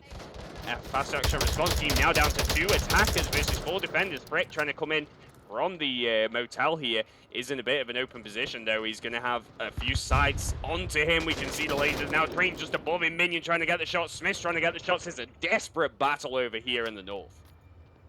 It's on both sides, too. South getting drawn by Zero Cool, but now Zero Cool is dropping off. That may impact the focus of the rest of this defense and allow them to shift over to Freak Holy as Freak tries to cross the street, does get across, but there is, like I said, Noodle able to adjust their focus off of the south, shift over to helping to the north because Zero dropped off, and unfortunate lack of synchronization there in their efforts that could have potentially led to a kill or a push out from the south. It's now all up to Zero Cool in a 1v4, and they're on a long rotation to go back up to the north side, and again, gonna be a tough challenge 1v4 here.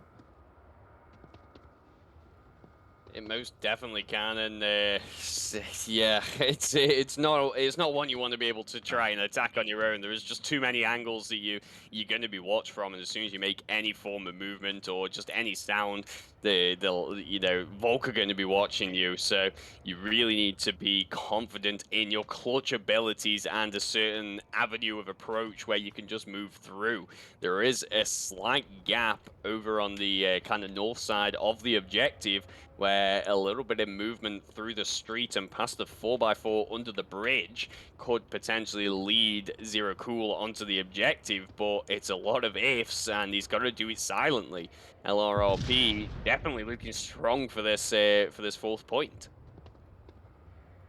Indeed, they are looking to push that lead up by 2. It's only a matter of time now as Zero Cool again tries to go up against that entire defense, and I mean, time is ticking down. They have enough to work with. It's only 1:25, but it's barely enough for them to, I think, as long as they're full sprinting, get up to that objective. They need to get this kill very quickly running, or otherwise time is going to become a negative factor for them. That it will, and Zero Cool has opted to take one of the more difficult avenues of approach here, but it doesn't seem like Minion is watching for this. 1 minute now remaining. It's going to be a very, very tough push. You don't want to be caught 30 seconds left and trying to just push aggressively onto the objective, because that's basically what Volk are watching for. Zero Cool going to be able to make his way towards the motel pretty much uncontested here. But the question is he aware of the time? He's taking so much time to peek these corners. He's not going to have the time left to be able to push in successfully. Minion does go down. Nice pick from Zero Cool, but he does give away his position. He gives LRLP that knowledge of he may not have 30 seconds or may not have the time to even make it towards there. Just put some fire down, hold him back, and see what you can do. 20 seconds now remaining. He's got to make this last ditch push and try and get the cap in time. You see Huey up there, the suppressive fire onto the corner from Noodle. Not even knowing that one was coming there, but just hearing the shots and putting some rounds down, ends up catching the attempted push around the corner. And LRRP are up 3-1. Fast action response team having a tough time here on quarantine. That range, like we thought, could help LRRP, seems to be. As we get a little bit more of those longer range angles, a little farther away from the tight quarters, and things start to go the way for this team. The trouble is, of course, of what is still left in the pool, and it is some long range maps. Downfall and Abandon, I believe, are there. I don't know if Snow Peak is. Cargo and Suburbia are there, I believe. So there is still some close quarters maps to be chosen from, depending on where we ban down to, and still plenty of long-range maps if this is the formula that works. For LRRP, we'll have to see, only one round away from snagging this series, and we've seen this already once before, haven't we, Jamie, on Bazaar? There we have, and but Fast Action Response Team did so well to be able to turn it around there and just get those caps in. This next objective being the crash building or just on the outside of it, and it certainly is one that's much, much harder to be able to defend against that cap, as you've got the side of the wall and you've got the inside of the building, and it certainly seems that these bigger maps will be playing to LRRP's advantage, and the fact that they are a team that's played these maps together numerous times. Fast Action Response Team, obviously a mishmash of a couple teams, possibly just may not be able to kind of formulate that cohesion and just to finish out the rounds. They're doing well to get certain picks, but just can't close that out, and I think that's where that experience on these maps certainly does go well. So if we do go into a smaller map for the next map, that may play better for them, as you can rely more on individual skill as opposed to trying to coordinate certain attacks and certain pushes. Yeah, we did see that. I mean, I don't know. It's a good series, and this Fast Action Response Team, while we've been saying they are, a team that hasn't had time, that is just for this tournament, they still did get to play together all weekend. All of weekend last weekend. So they have played together in a pretty competitive space. And so maybe over that time, they have formed a little bit of cohesion as a squad. And, we'll have to see if they can tap into that here on their defensive round, or if LRRP are going to have this quick spawn and be taking their final round of map 3. Yeah, it is a very devastating position, really, for Fast Action Response Team, losing Stranger Man also in the first 10 seconds there as he goes down. LRRP really using this fast spawn to their advantage, pushing in, taking control of mid-burning, getting all that gunfire in. Lots of smokes, lots of fire coming out just to cause a bit of a distraction. A great M203 smoke straight onto the front of the objective there. Operator Yuri's line of sight onto the crash plane is basically blocked there, so we're going to be able to see a very fast push come in, and the front of the objective is very, very, very exposed. If Smiths can use this and push in while all this confusion is going down, Freak is trying to get an angle though from the north rooftop. Does have a line of sight. Smith's trying to get the shots onto him, he pushes him back. He just needs that aggressive push and the backup from the team. Another smoke now comes in to provide a bit more cover. Shotgun Preacher does go down to Operator Dirk. Freak now on top of the rooftop does try and get the shot. Smith's now going down to Operator Dirk. That push now stops. Noodle Poodle is in on the objective though, trying to push in. Operator Yuri defends the objective while Minion and Carter Yuri getting the picks themselves. So Fast Action Response Team now down to 2. LRRP also down to 2. Freak with a great shot onto Minion, takes him down, and LRRP now down to Carter, who has to try and get in on the objective himself. Yeah, Nose Dirk is there in the center. Zero Cool has callouts. Freak takes shots in and tags Cart, but can't finish them off. They are able to drop back, get a quick heal, but now they're just a bullet away from going down as they do try and catch Dirk, but Dirk is already pushing onto the cross to push up to this final defender. They actually know if they can trade here, it is going to get them to win, and they try, but Cart Huey flies the corner just a little bit faster, finds the kill. Freak maybe rotating around to pick up Zero Cool, but if they do, they may end up being exposed to Cart, or Cart may be able to pick up Smiths here. We'll have to see what the play is, as Freak is there on the corner. Callouts are coming in. And Freak is at the very least back at the objective to defend from Cart pushing up for a cap. We are into a 1v1 here. Smiths can call out info for Cart as well, just like Zero can. And so I wonder actually if Smiths is hearing Zero's callouts right now. That is the question there. He could just be relaying that information back to Carter. 3 minutes 30 now remaining. He's trying to plan for this revive. It does seem like Freak also trying to see what he can do to potentially get in for that revive, but just doesn't want to leave the objective too long, as he definitely can't. We can see a laser now coming in. Freak has got a line of sight onto mid-burning. Carter narrowly avoids getting shot there as he now tries to peek and see what he can see. Smith is bleeding out here though, so he could end up dropping out soon, but not yet. Freak is going for that revive now, though. Going to expose it, leave the objective open long enough for that to come in.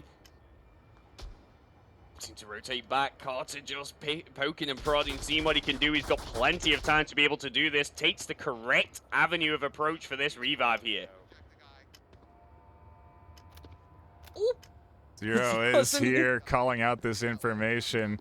Cart's trying to find the confirm to get rid of these comms, and they do finally catch it. Smiths should be rezzed, and there should be 2.5 left here as Cart does peek out, almost catches the headshot onto Freak, can't quite snag it. The flash comes up and over, and it is a decent flash as a smoke comes flying out to push Freak, but Freak is charging in. Cart has tucked deep into the corner. Freak isn't ready for it, and Cart pulls the gun up to find the kill. LRRP take map number 3, 4-1. A chaotic final round there, but they do manage it, and the whole team really coming alive there with the K&Ds. A solid performance from them. We're going into a 4th map here. We are, and LRLP really holding on to what they can now, and let's say, depending on how this goes, if they end up on another big map, then potentially could see themselves getting that second, their second map win, and we have that fifth map decided. But like we say, Fast Action Response Team so close to closing this out, and it's all to play really. I think this has been one of the quickest and the most fast action paced maps that we've had so far for this series. It's just each round has just been just a battle to say the least. Yeah, super fun matchups here for this charity tournament, and couldn't ask for better games to draw folks in to donate to a good cause, which is obviously why we're here this afternoon. We want to get as many dollars as we can into this Stack Up charity, because they are a fantastic charity organization, and we really are happy to be partnered with them. So do please click on the links that have been posted in Twitch chat and donate if you have the means to do so. If not, then enjoy the action here and get ready for more action in just shortly after this series over on twitch.tv/VRMasterLeague starting at 6 p.m. PST. We have 2 diamond teams duking it out, Pantheon versus Proteus, and we'll be seeing more of Freak potentially in that series as well, as they are part of the Pantheon team that is going up against Proteus. So some very good matchups up ahead of us here later tonight that you should be tuning in to catch. And obviously stick around for our 4th map here as we do go to a brief break. When we come back, it is going to be Downfall, so we'll see if the range continues to serve LRRP well. And if we do go into a 5th map, don't go anywhere. More action coming at you.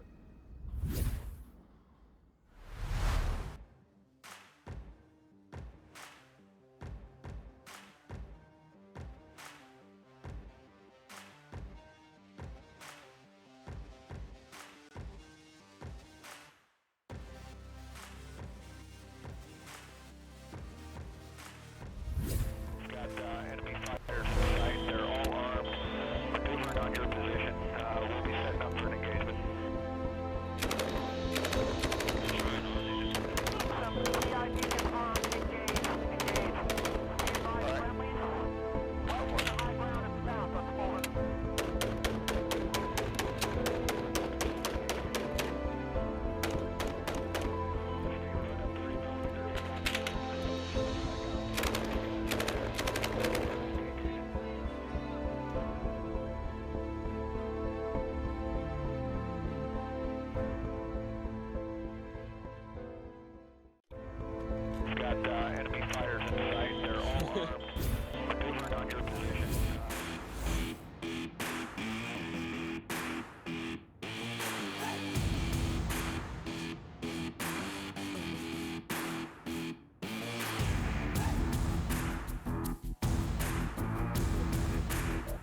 Jesus.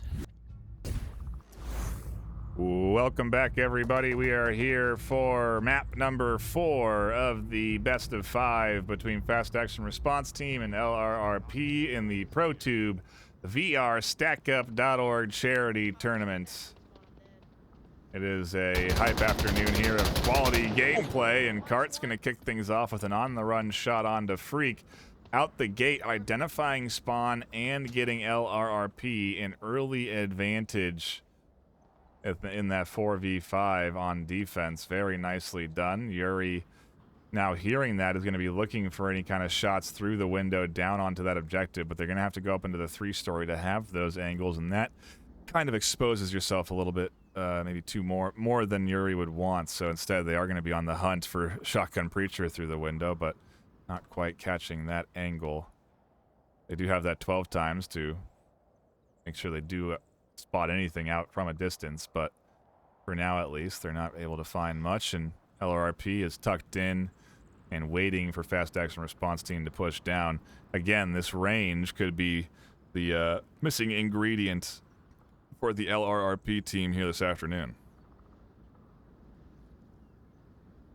It could possibly be, and the question is going to come down to who's the kind of in-game lead really organizing this attack really for Fast Action Response Team, as they are kind of holding up a little bit over in the north, and the North HQ objective is notorious to try and attack, and there's so many avenues again where you can camp from on this one. You've got inside the building, just outside the building, and you've also got the upstairs portion of the building, so many avenues that you've got to try and protect, and LRRP are pretty bolstered in that, but the front of the objective is somewhat exposed. If Carter was to go down, then some very fast smokes that we have seen in the M203 could see a cap come in on here.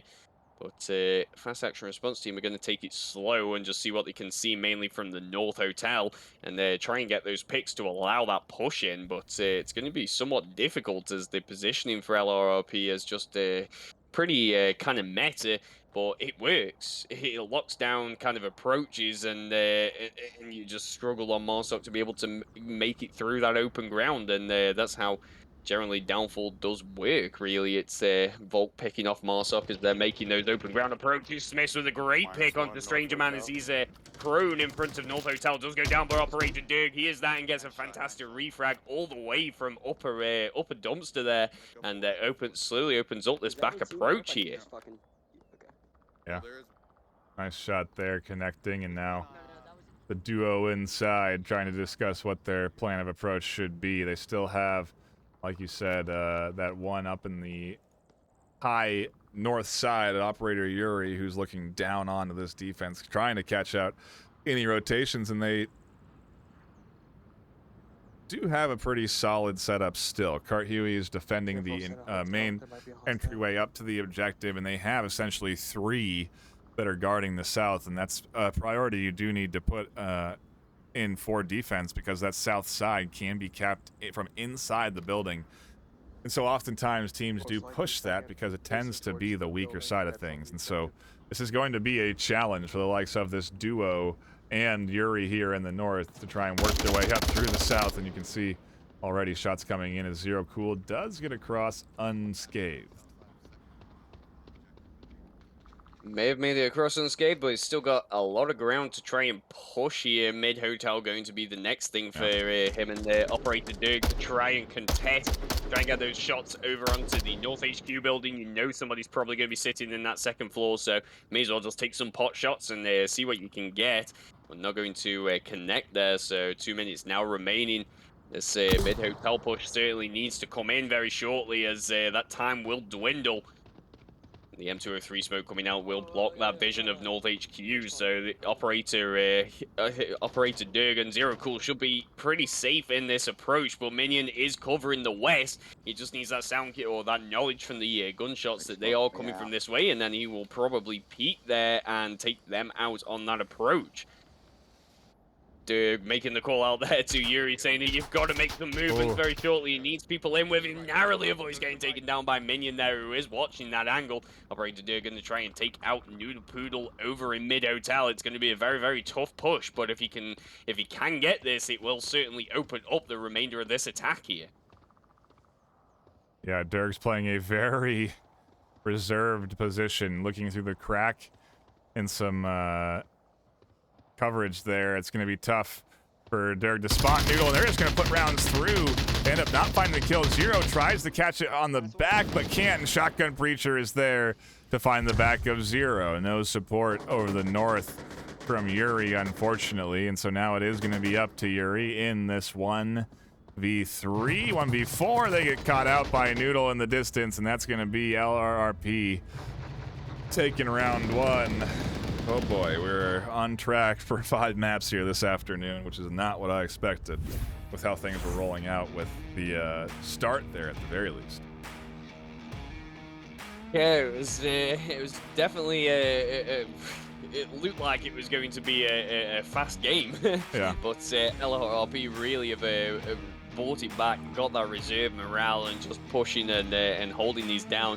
We are going to go into their attack, and downfall can be pretty much Volk kind of favored as, like we say, you know, you're watching those angles and just taking out Marzok as they make those approaches. It certainly takes a lot of coordination to be able to perform an attack on this one. It's certainly one of those maps that the more experienced teams certainly go for, and the hopes that, you know, they can get that one Marzok victory against a uncoordinated defense. So we will have to see, I guess, how LRRP do attack on this and pick apart for fast action response teams' defense. But yeah, we saw how they did it on Quarantine, and we know they have got that coordination, so it's definitely there.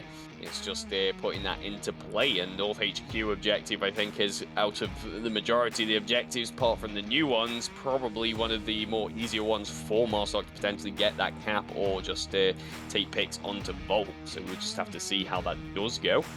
But 12X certainly didn't make much of an effort there, and it's always the tough part when you do take that as staying coordinated with your team, pushing in and also providing that support that is definitely needed. And so we may not see that get taken now, but the countdown has gone for round number 2 of map number 4. So yeah, let us see now how LRRP will do that. Indeed, we get to see what they do on the attack, how Fast Action Response team defend, and if they'll be ready for the same spawn that we saw come in from the Fast Action Response team on the offense. It looks like Freak could be pushing up to run into some action here if they're fortunate enough. Otherwise, LRRP have taken the passive route out of this spawn and are not looking for any sort of early fighting here. This is a very good push by Freak. Could potentially see himself getting into upper red truck here without actually getting spotted, and that would just be devastating for any approach, really, for LRRP, as he'll be safe. be in those positions to catch them off guard way before they can even do anything, opting to kind of stay on this corner and wait and see what happens there. Downfall is one of those maps where it does take some time for Marsoc to be able to get into their positions, to be able to spot people out and make those call-outs, so we may see a little bit of time yet before LRRP do give away any information to him. He is watching on that. He does spot some movement going over to the Marsoc Twin Towers, tries to take those lines. A shot shotgun Preacher does hear this, so now he is watching on upper red truck. So Freak going to be somewhat stuck here in this corner. Minion also not very far behind to be able to cover the opposite side. We're going to see Freak now try and push around, narrowly avoids getting shot there by Minion, goes into the stables here. And he could be in a little bit of a tricky spot, but it's going to stop the north approach from coming, as they know they've got to take him out if they can set anything up from the north side. And then I saw 2 pushing down Marsoc Twins. A lot of info gathered here by Freak, and so let's see how the defense reacts off of that as well. And for now, no one's dead. The 3 have made it over to the south, though, and they will be crossing that main soon, with Durg as the point defender to deny this cross, and one does get through. Death is up next. Are they going to get past Durg? They do. Another one gets past Durg.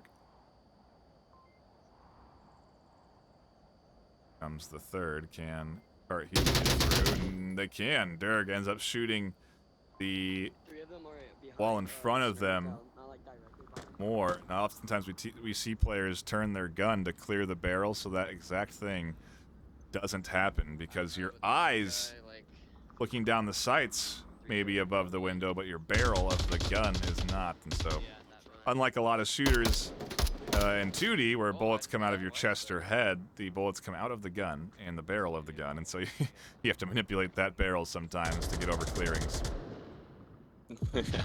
That you do, and I think the one great thing about VR in competitive VR FPS games is the fact that you can manipulate obviously where your gun is. You know, you've got that blind fire above walls that you just can't do in other games with the controller. So it just adds that kind of intuitive kind of play and a little bit more thinking. And it's certainly great to see how players decide to attack and do their pre-fire and the blind fire and on maps like this. And Operator Yuri has been trying to cover this western approach. Smiths has made it through. Carter Huey also has made it through. And it's going to be a difficult position for them to be able to kind of take out. Got to get a very narrow angle. And they're also going to be stopping any approach coming into the stairs onto North HQ. Noodle Poodle also made it into Mid Hotel. It does seem like they're trying to get this attack on the go here, but I think with Freak still in a position, he does go down to Shotgun Preacher over in the north, so they're now going to be able to move up. Operator Yuri and Dirk also both getting kills themselves, and it does seem like Carter Yuri just down, going to be able to get the call-outs, and the line of sight from Operator Dirk still onto Mid Hotel. He's going to be watching and waiting for Smiths to approach here. Could probably try and get the angle as he makes this approach for the revive here.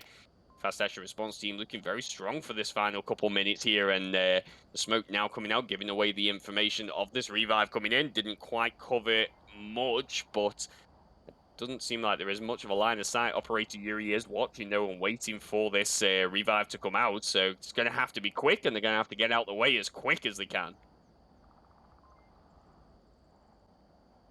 There's the res. Evens things up. 4v4.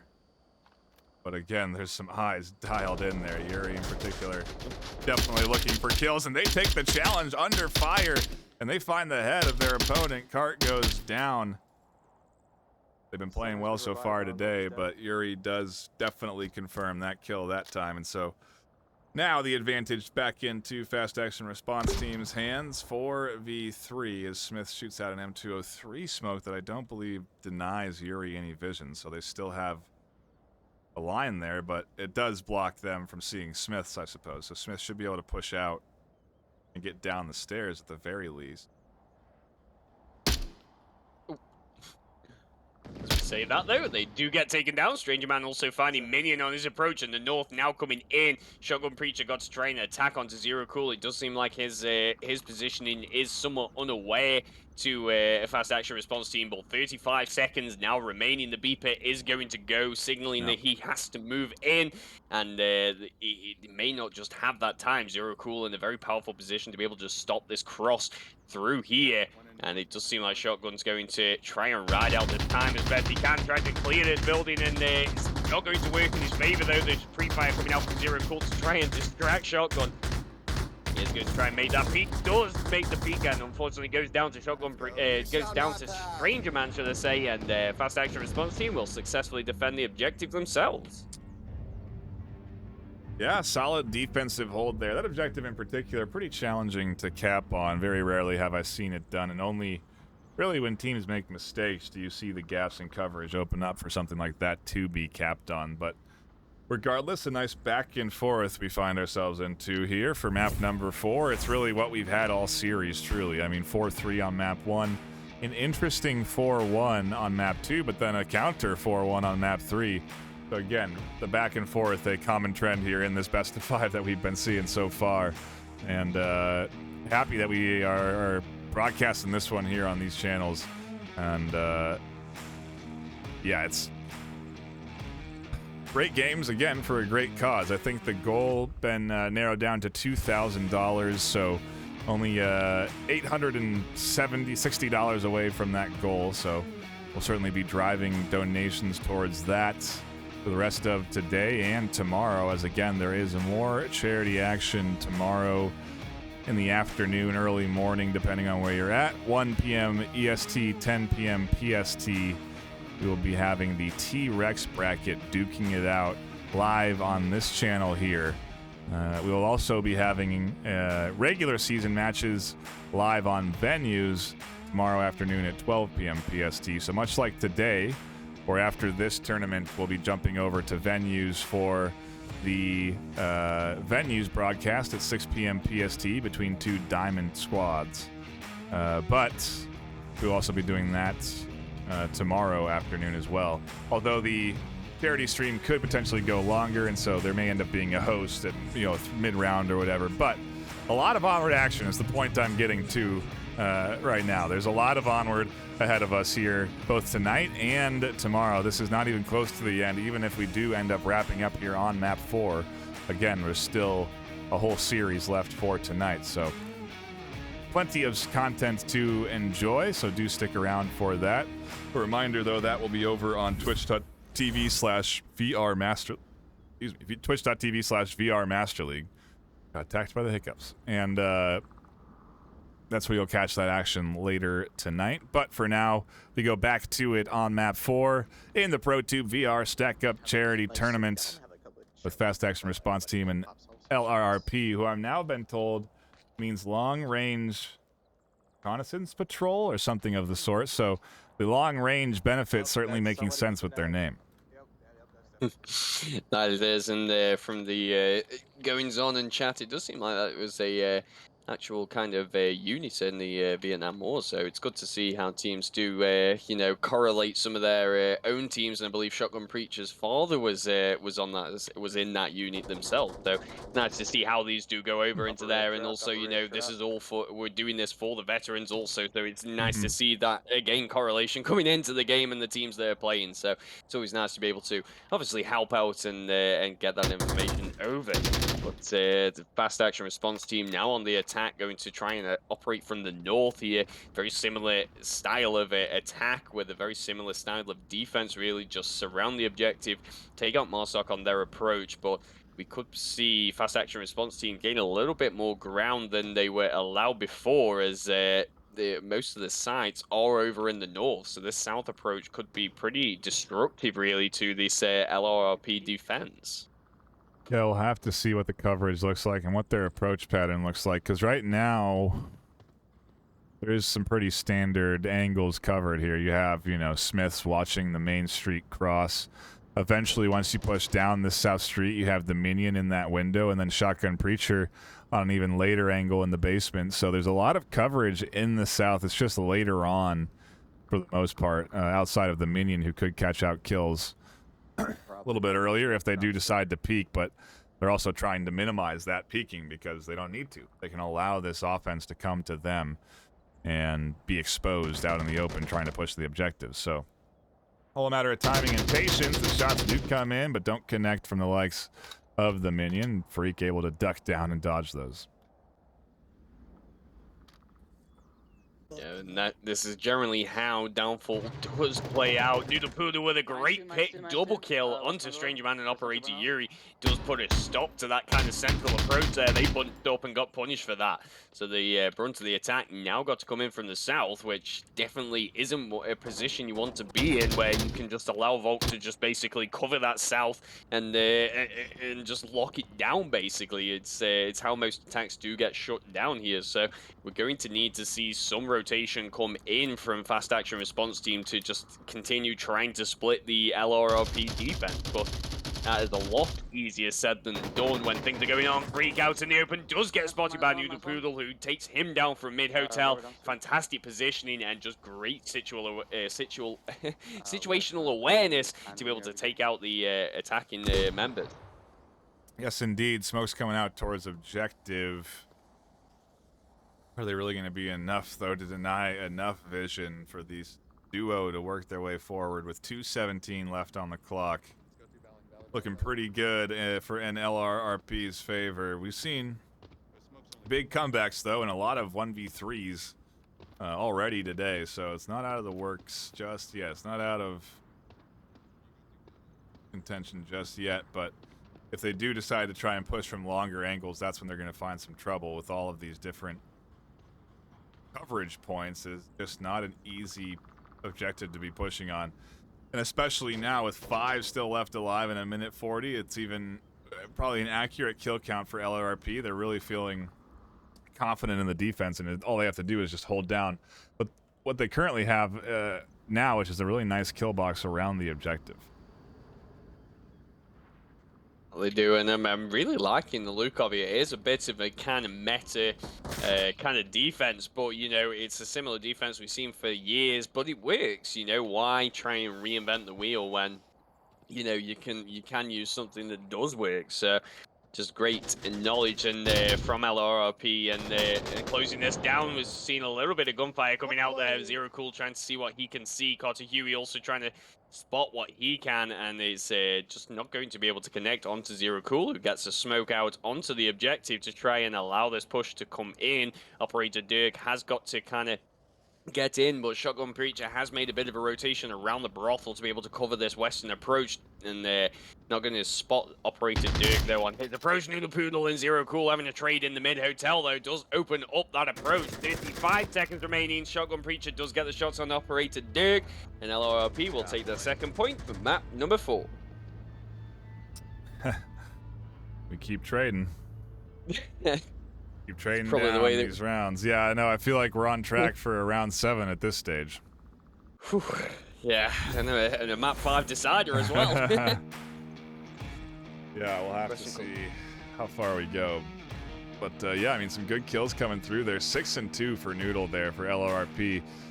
Interestingly enough, I mean, we've seen this happen before with this team with Car Huey on Bazaar. 3-0, their lead, you know, they have a 12-3 KD.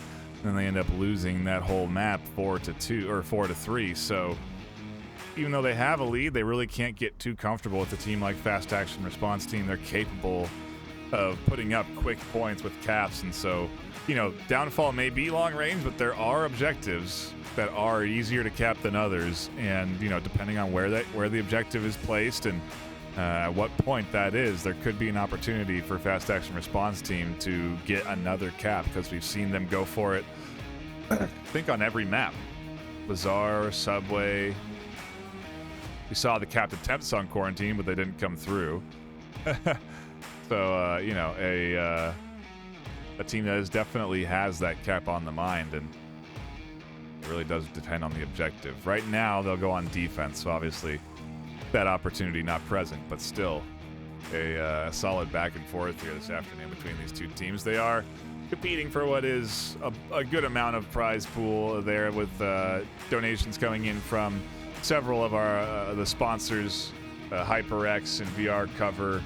I think a few individuals contributing into that prize pool. So certainly something to be competing for as well here this afternoon. And maybe LRRP have just found that competitive bug as they lost their first two and are now trying to mount a major comeback and take us to a map 5. If they can get a cap, they'll do just that, but it's going to be tough up against this fast action response team.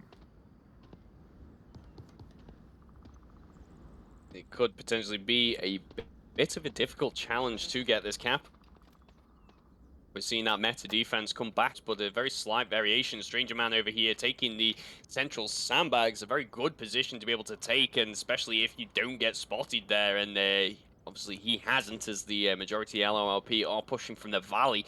So we will have to wait and see how his positioning does get those picks, as he's holding that kind of late line angle to be able to get the picks onto the attackers as they approach into the objective there.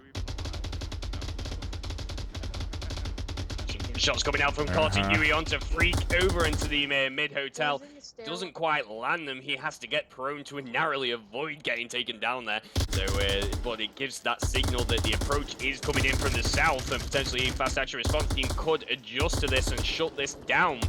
Shotgun Preacher with a great pick onto Operator Dirk, though.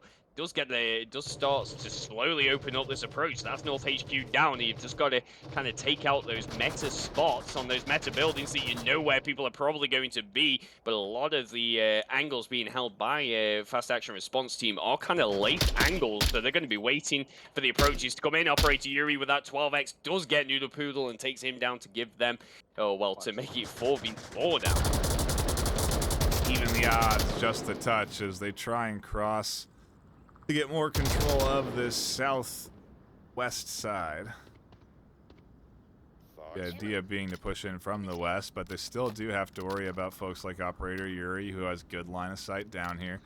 They have no Overwatch to put suppressive fire down, so Cart should get up onto that second floor and put rounds down while Smiths pushes.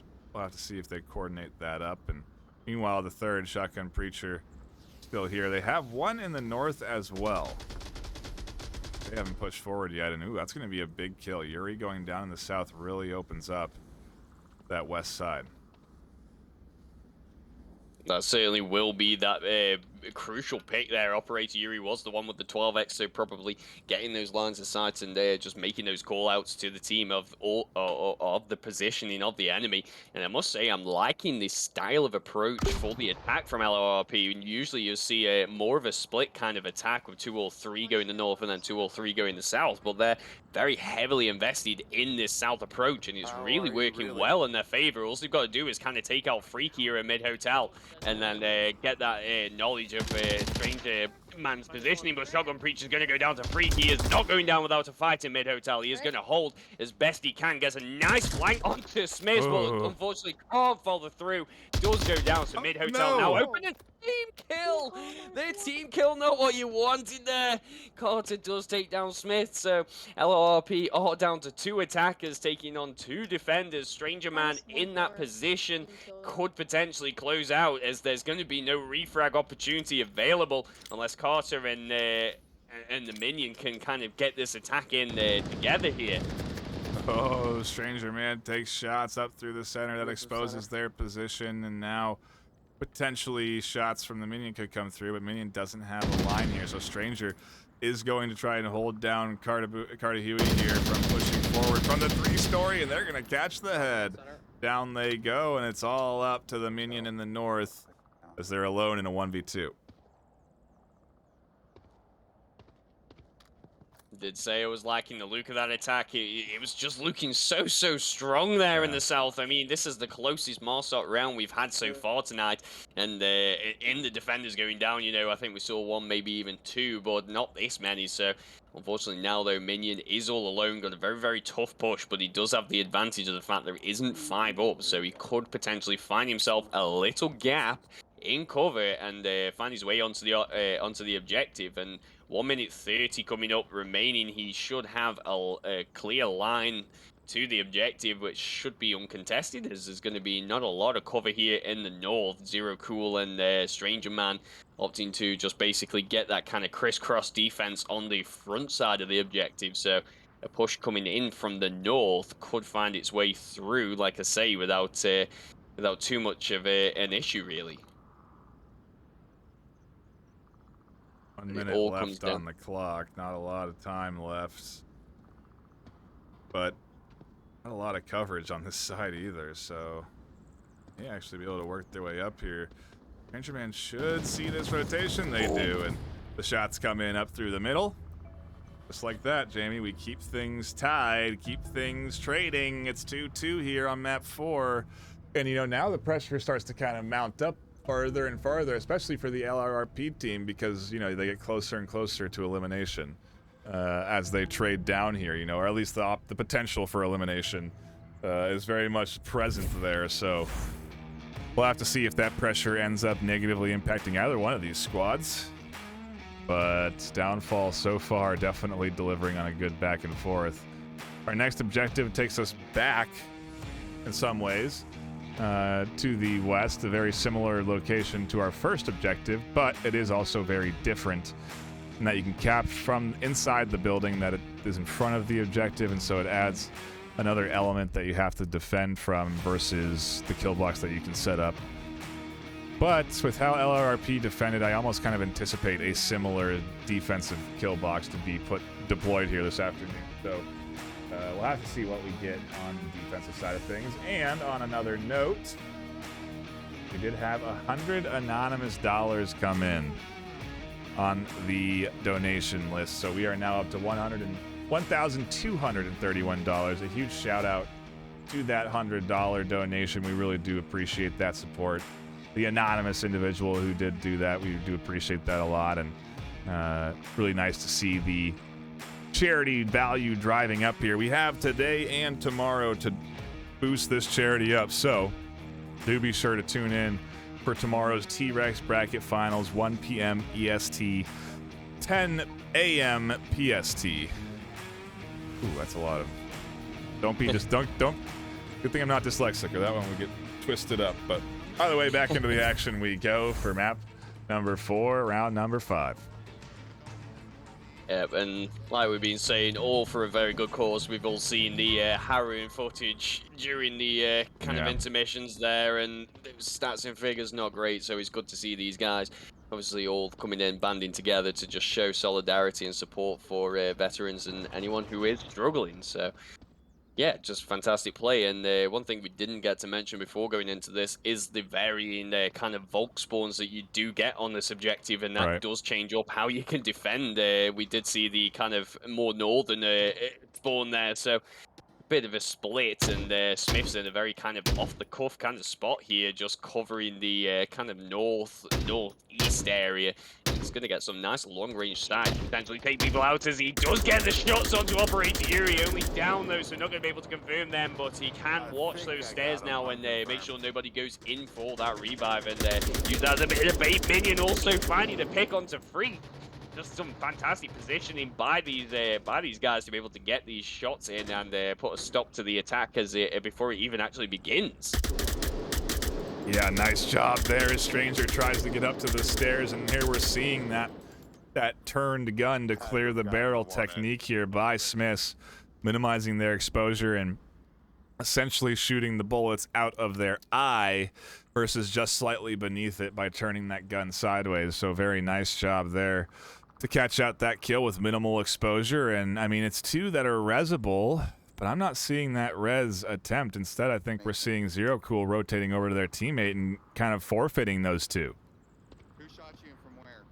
Yeah, it's going to be a very, very difficult kind of approach to get that revive. You've already seen your teammate go down, even with smoke covers, so it does give you that kind of air of skepticism on the approach there to try and get that. So maybe it's better to leave them to get those call-outs. But we were on about it earlier with the kind of difference between VR and flat screen gaming, where you can do those kind of movements with your gun to allow those curious peaks. And there's always the fun part of casting these games versus kind of doing those other ones. Is yeah, you get to see these different kind of plays coming out, and just the intellect that people It's do the show build behind, in getting those angles and working out how they can do these things without kind of True story. peaking or kind of No, I was overexposing younger, themselves. So it's the best thing about VR, in my opinion, is just what it actually brings to the table in terms of gaming in general.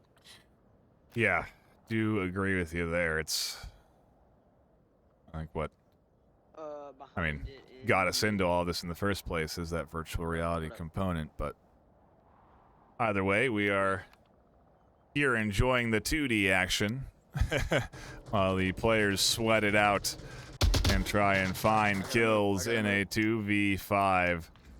Shots coming in there from Zero, but they quickly drop off from that top story, and they're going to try and reconnect with operator Derg there in the heart of this map right now, trying to find anything over in the west side. But I mean, this LRRP team is pretty tucked in, and they have a pretty nice kill box set up around the objective with no picks.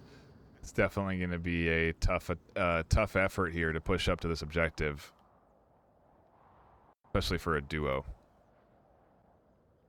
Yeah, it certainly is one of those more challenging approaches, especially from the south. I think it's probably going to be more the safer approach, but yeah, it certainly will be some of the most open ground you're going to get.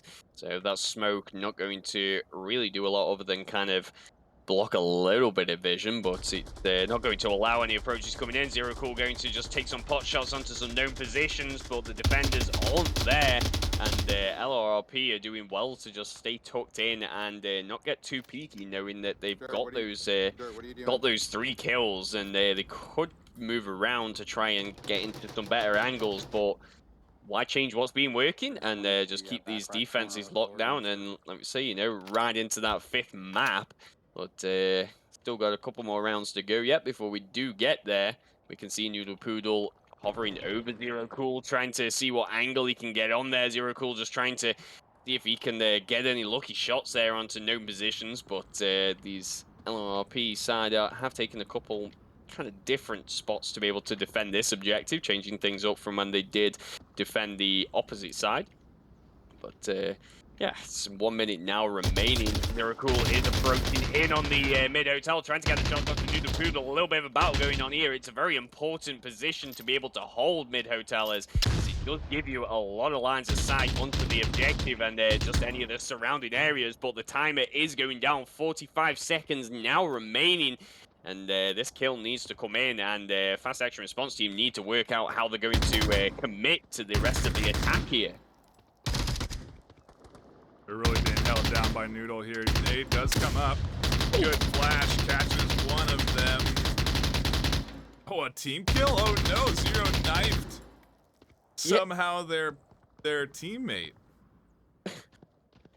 I think that could be the dreaded like knife just killing on contact kind of thing. You have to remember to change that sometimes, otherwise that happens to the Poodle on the approach. Does get Zero Cool in the back as he tries to make that last-ditch effort on the cap, and LRRP now looking very strong to go into the into that 5th map. Yeah, have the 3-2 lead. They've got some good kills on the board, and they are trading Volk rounds now, but we did trade Marsoc rounds earlier, so, you know, if Fast Action Response team can put up a solid defense here, depending on where we go for that final objective, I'm not counting them out for another Marsoc W, so, you know, there is still there's still a lot of pressure on the LRRP team. You know, they're back very much against the wall right now. They cannot afford to lose a single map right now, and they at least are in a comfortable enough position where they can't afford to lose a round, right? They can lose this next round and still be truly in an advantage because they'll be going into defense for that round 7. But, you know, what is the plan here for LRRP. I imagine Fast Action Response Team going to deploy a similar defensive style, you know, very tucked in, very patient. One thing we're not really seeing is a lot of like utility coming in here to deny vision on crosses or try and get past defensive lines. It really is kind of just trying to pick and prod their way through the defensive walls, and you know that's a hard thing to do on a map like Downfall because there's just hundreds of windows to be checking and potentially getting shot from. Yeah, it's a map that if you've been in the league for a while, you've certainly played a lot, and you've probably seen a lot, and there isn't many variations really to be had on this map because it is such a big, open kind of ground, and the main bulk advantage is being able to just take those surrounding buildings around the objective and just hold those avenues of approach. So generally the winners for Marsoc are the ones who use that utility. We haven't seen the M203 frag come out either in some of those buildings. We see it sometimes in cast, but it does seem like that isn't being used tonight. And I think the equipment usage in general for this map has dropped off just a little bit. And I mean, that does go to show just how important it can be, as you know, people are saving it up until they get into those surrounding positions and wanting to use that for the objective. So it's a bit of a trade-off, really. Do you use it to allow yourself to get across, or do you wait and hope and that you can get closer to the objective and then use it? But again, the question will come down to on this: what spawn will Fast Action Response Team get as defense? If it coincides with the similar spawn on Marsoc, then usually you do get that early battle of Marsoc basically trying to stop Volk from getting to the objective. So yes, there's many questions to be had on this next objective, really. Yes, indeed. It's been a long day of battling here in the ProTube VR Stack Up Charity Tournament. But I suppose if there's ever going to be a long day, it's best to be when you're trying to raise money for a charity so you can have the most time to do it. Can't complain in that case, but certainly has been just a battle for both of these players. And, you know, not a lot of time between maps, really. You know, 5 minutes max, and these players seem to be ready to go, so I got to imagine that they're sweating at this point. Stamina probably a factor as you do get into the back half of map 4, looking at potentially a map 5 in front of you.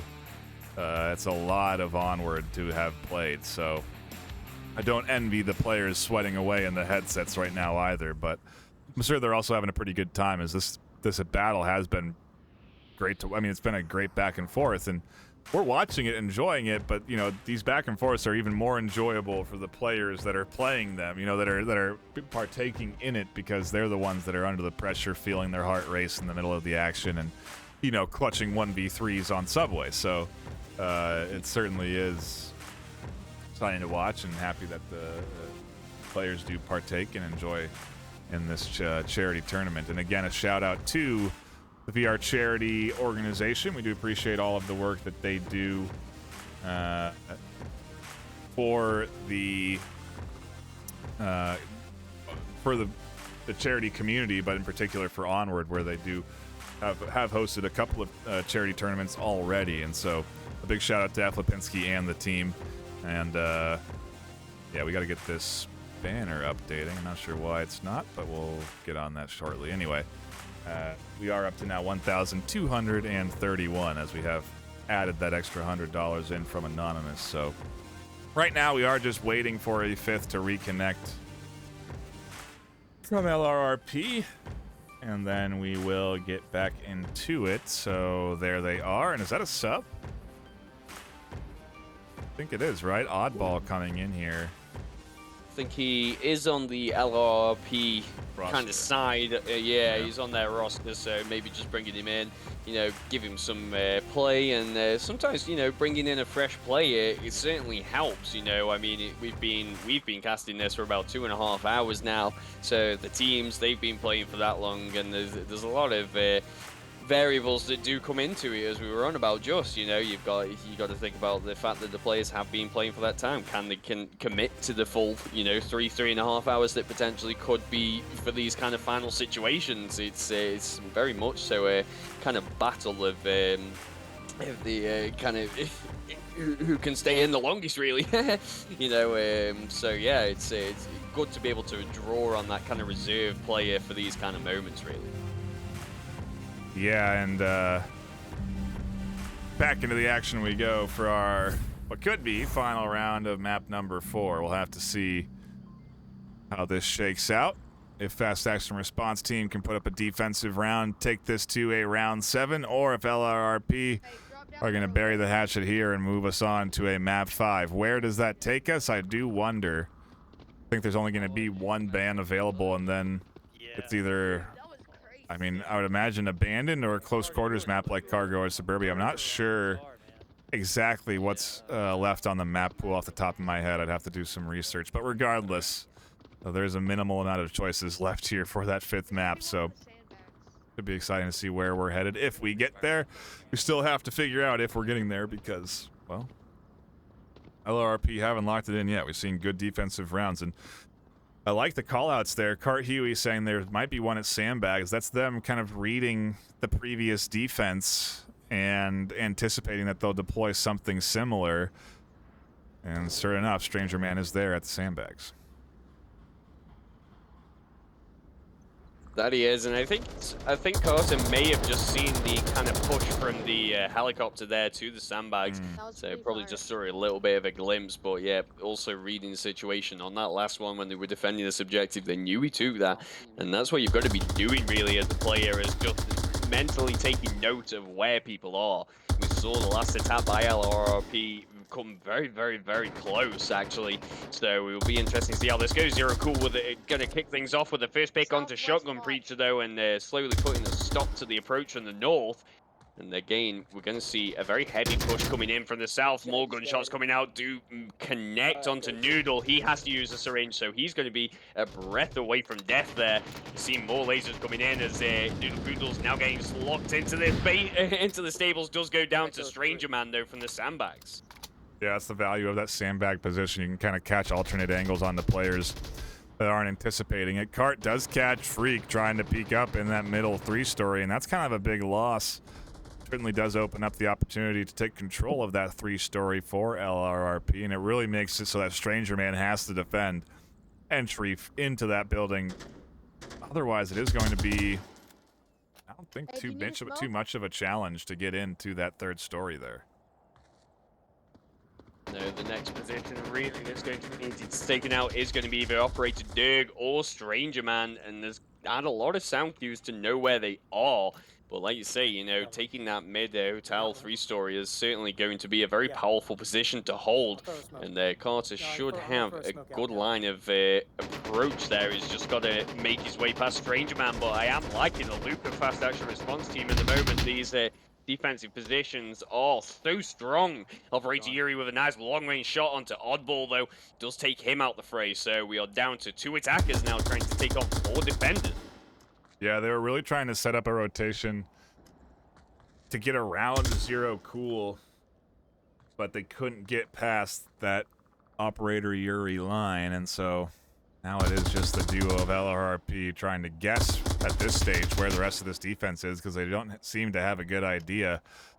But they do know at least where 2 positions are, I suppose. Stranger Man and Operator Yuri. Stranger still being here at the sandbags with Smiths pushing forward. They forget about Stranger, it could mean the back exposed to your defense, which is not what Smiths would be looking for. But either way, they do get closer to that objective. There's plenty of angles that are dialed in on this push here. Zero Cool could have a potential line through that window up onto Smiths if they find it. But for now, nothing's coming through. Smiths does take shots. That's going to give this angle away. And so you do see Zero Cool looking over here through these windows. It's also going to alert Stranger Man to this movement. If Smiths does take the angle from upper red truck, though, he could potentially get that line of sight, but he's going to go down to Operator Yuri in that 12x. Just a good sniper on this map, seriously worth so much to be able to just get those, get that information and then take those shots. So Carter Yuri now all alone, trying to approach from the west. definitely got a bit of a challenge on his hands. So LRRP could be planning out their next defense now, and they're hoping to ride out into the 5th and final map. But we still have 1 minute 30 to go here as Carter trying to work out how he can take down Operator Dirg and make an approach here. Does put a couple shots out there, but he gives away his position. Strange Man who just peeks over and takes the kill. So we are going to get that 7th round decider, and more importantly, the decider for, well, I guess the whether we get that 5th map or not. 7 rounds here on Downfall. Maybe not what I expected, but either way, an impressive 7 rounds, and we still have to update that, don't we? Jamie, I mean, this objective, this is the one that I was thinking of that would be potentially taken by Marsoc.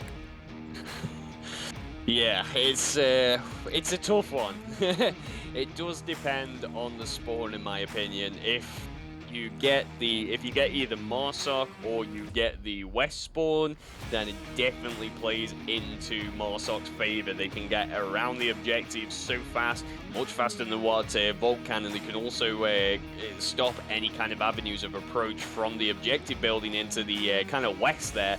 So it is all down to that spawn, in my opinion, for this one. And it also comes down to that individual play as well. Usually you will see Volt kind of take more aggressive spots, try and take a few more risks to just get that long range, get those long range picks and just get that spawn knowledge down, which then will allow you to adjust how you defend that. So yeah, it's certainly, we see a lot more Marsoc caps and attacks and wins on this objective, I think, than any other on this map. Yeah, it is one of the few that lends itself into the Marsoc side, and so as we do get into it, what could be the final map is here. What could be the map that pushes us to map 5 it could be here, and in which case it will be just Jamie for that one, as we'll have to be getting prepared for the venues broadcast. It'll be live over at twitch.tv/VR Master League. We'll be headed over there after the end of this series, so again, more Onward action tonight, even after this best of 5s. So do stick around, because it's a long night of Onward action as we get back into it for, again, round number 7, and a good start for Fast Action Response Team. Taking Noodle down early in the north opens up freedom for this offense as they can take full control of this south ravine, of this south hilltop, and it's not what you want the offense to have full control of, because they can essentially shoot down into the defense. Yeah, that's certainly going to be a very crucial pick for Fast Action Response Team. It's going to allow that Marsoc tower push, allow anyone to push in from the south, from the ravine, and just get any sights onto the objective. This is probably going to be the closest they're going to get, or they have got, for this map. So they need to not waste this opportunity here. But the positioning by LRRP is very powerful as well. They've got this objective pretty much locked down from pretty much all around it. So we just got to see how Fast Action Response Team use their utility, because that is going to be the key thing here that we do see when Marsoc get a win. It's that utility usage, fire going into buildings, try and draw any gun return fire out from LRRP to just ascertain where they are. But they are holding back, they are waiting and not wanting to give anything away up until they can. Shotgun Preacher has taken mid hotel, and hearing all these M203s is going to alert him to this push coming in. More smoke now coming in. Great utility usage, so much of it now going in. It does seem like Fast Action Response Team are going to try and close this out with a cap here. Shotgun Preacher not turning around, looking his angle. So Operator Yuri going to be able to approach in the north, now coming in. Also for the south, should have stayed from the ravine. First pick goes on to Carter. He takes down Stranger Man between him and Oddball. More smokes now coming out. Lots of lines of sight have been now blocked. Operator Dirk also trying to push in. This is going to be a very fast play. Operator Yuri and Zero Cool also pushing in. So many people now coming in. Zero Cool got the tablet out. Does go down. Operator Dirk is in on the objective with his tablet out. He could potentially get this right here, right now. There is no one covering this. He is on the objective. If he just moves, and there he is. Oh, what were we saying? It's the objective. It's the one that you can cap. I didn't think they'd go for the cap. It's such a crazy thing to take in a 3v3. You don't need the extra points. It's the final map that's going to win you the series. You don't need the cap. But sometimes, Jamie, the cap is the easier alternative. It is the easier route to take, and it almost cost him, frankly. I mean, there's 2 dead on that objective. They're lucky that the smokes were placed where they were, maybe tactically placed, but either way, it blocks vision just enough for this fast action response team to take 2 points with the cap and secure the series. Wow. Just a fantastic final play. If you had any kind of anything in reserves, that was when you were going to use it, and that's what fast action response team definitely did there. They planned that out during that timer, and they planned that out perfectly and executed it perfectly. So just fantastic game, and that is exactly why we cast these. Just brilliant play from both sides, really. Maybe they were hearing us and that we were a little bit constrained for time, but either way, that's it. We're not going to be going into a 5th map. We were done in 4, but just barely. What a crazy way to end what otherwise has been a great best of 5 here this afternoon. Big shout outs to Fast Action Response Team and LRRP for duking it out here this afternoon. We'll be seeing Freak in just 20 minutes time over on twitch.tv/VRMasterLeague. But that is going to be it for us here this afternoon. Another reminder to please donate to the Stack Up charity. The link has been spammed in chat several times. We'll do it one more time now so that you can go ahead and get your donations in and drive this goal up to 2,000, already up to 1,231. We have all day today and tomorrow with the T-Rex bracket starting at 10 a.m. PST, 1 p.m. EST. Do not miss that action. That'll be live right here on this channel. But that is going to be it for us here this afternoon. My name has been NightFiree with 2 E's, my co-caster Jamie. A big shout out to the VR charity organization. A big shout out to the Stack Up org team. A big shout out to ProTube for providing prizing as well as VR cover. And until tomorrow at 10 a.m. PST, 1 p.m. Eastern, stay classy.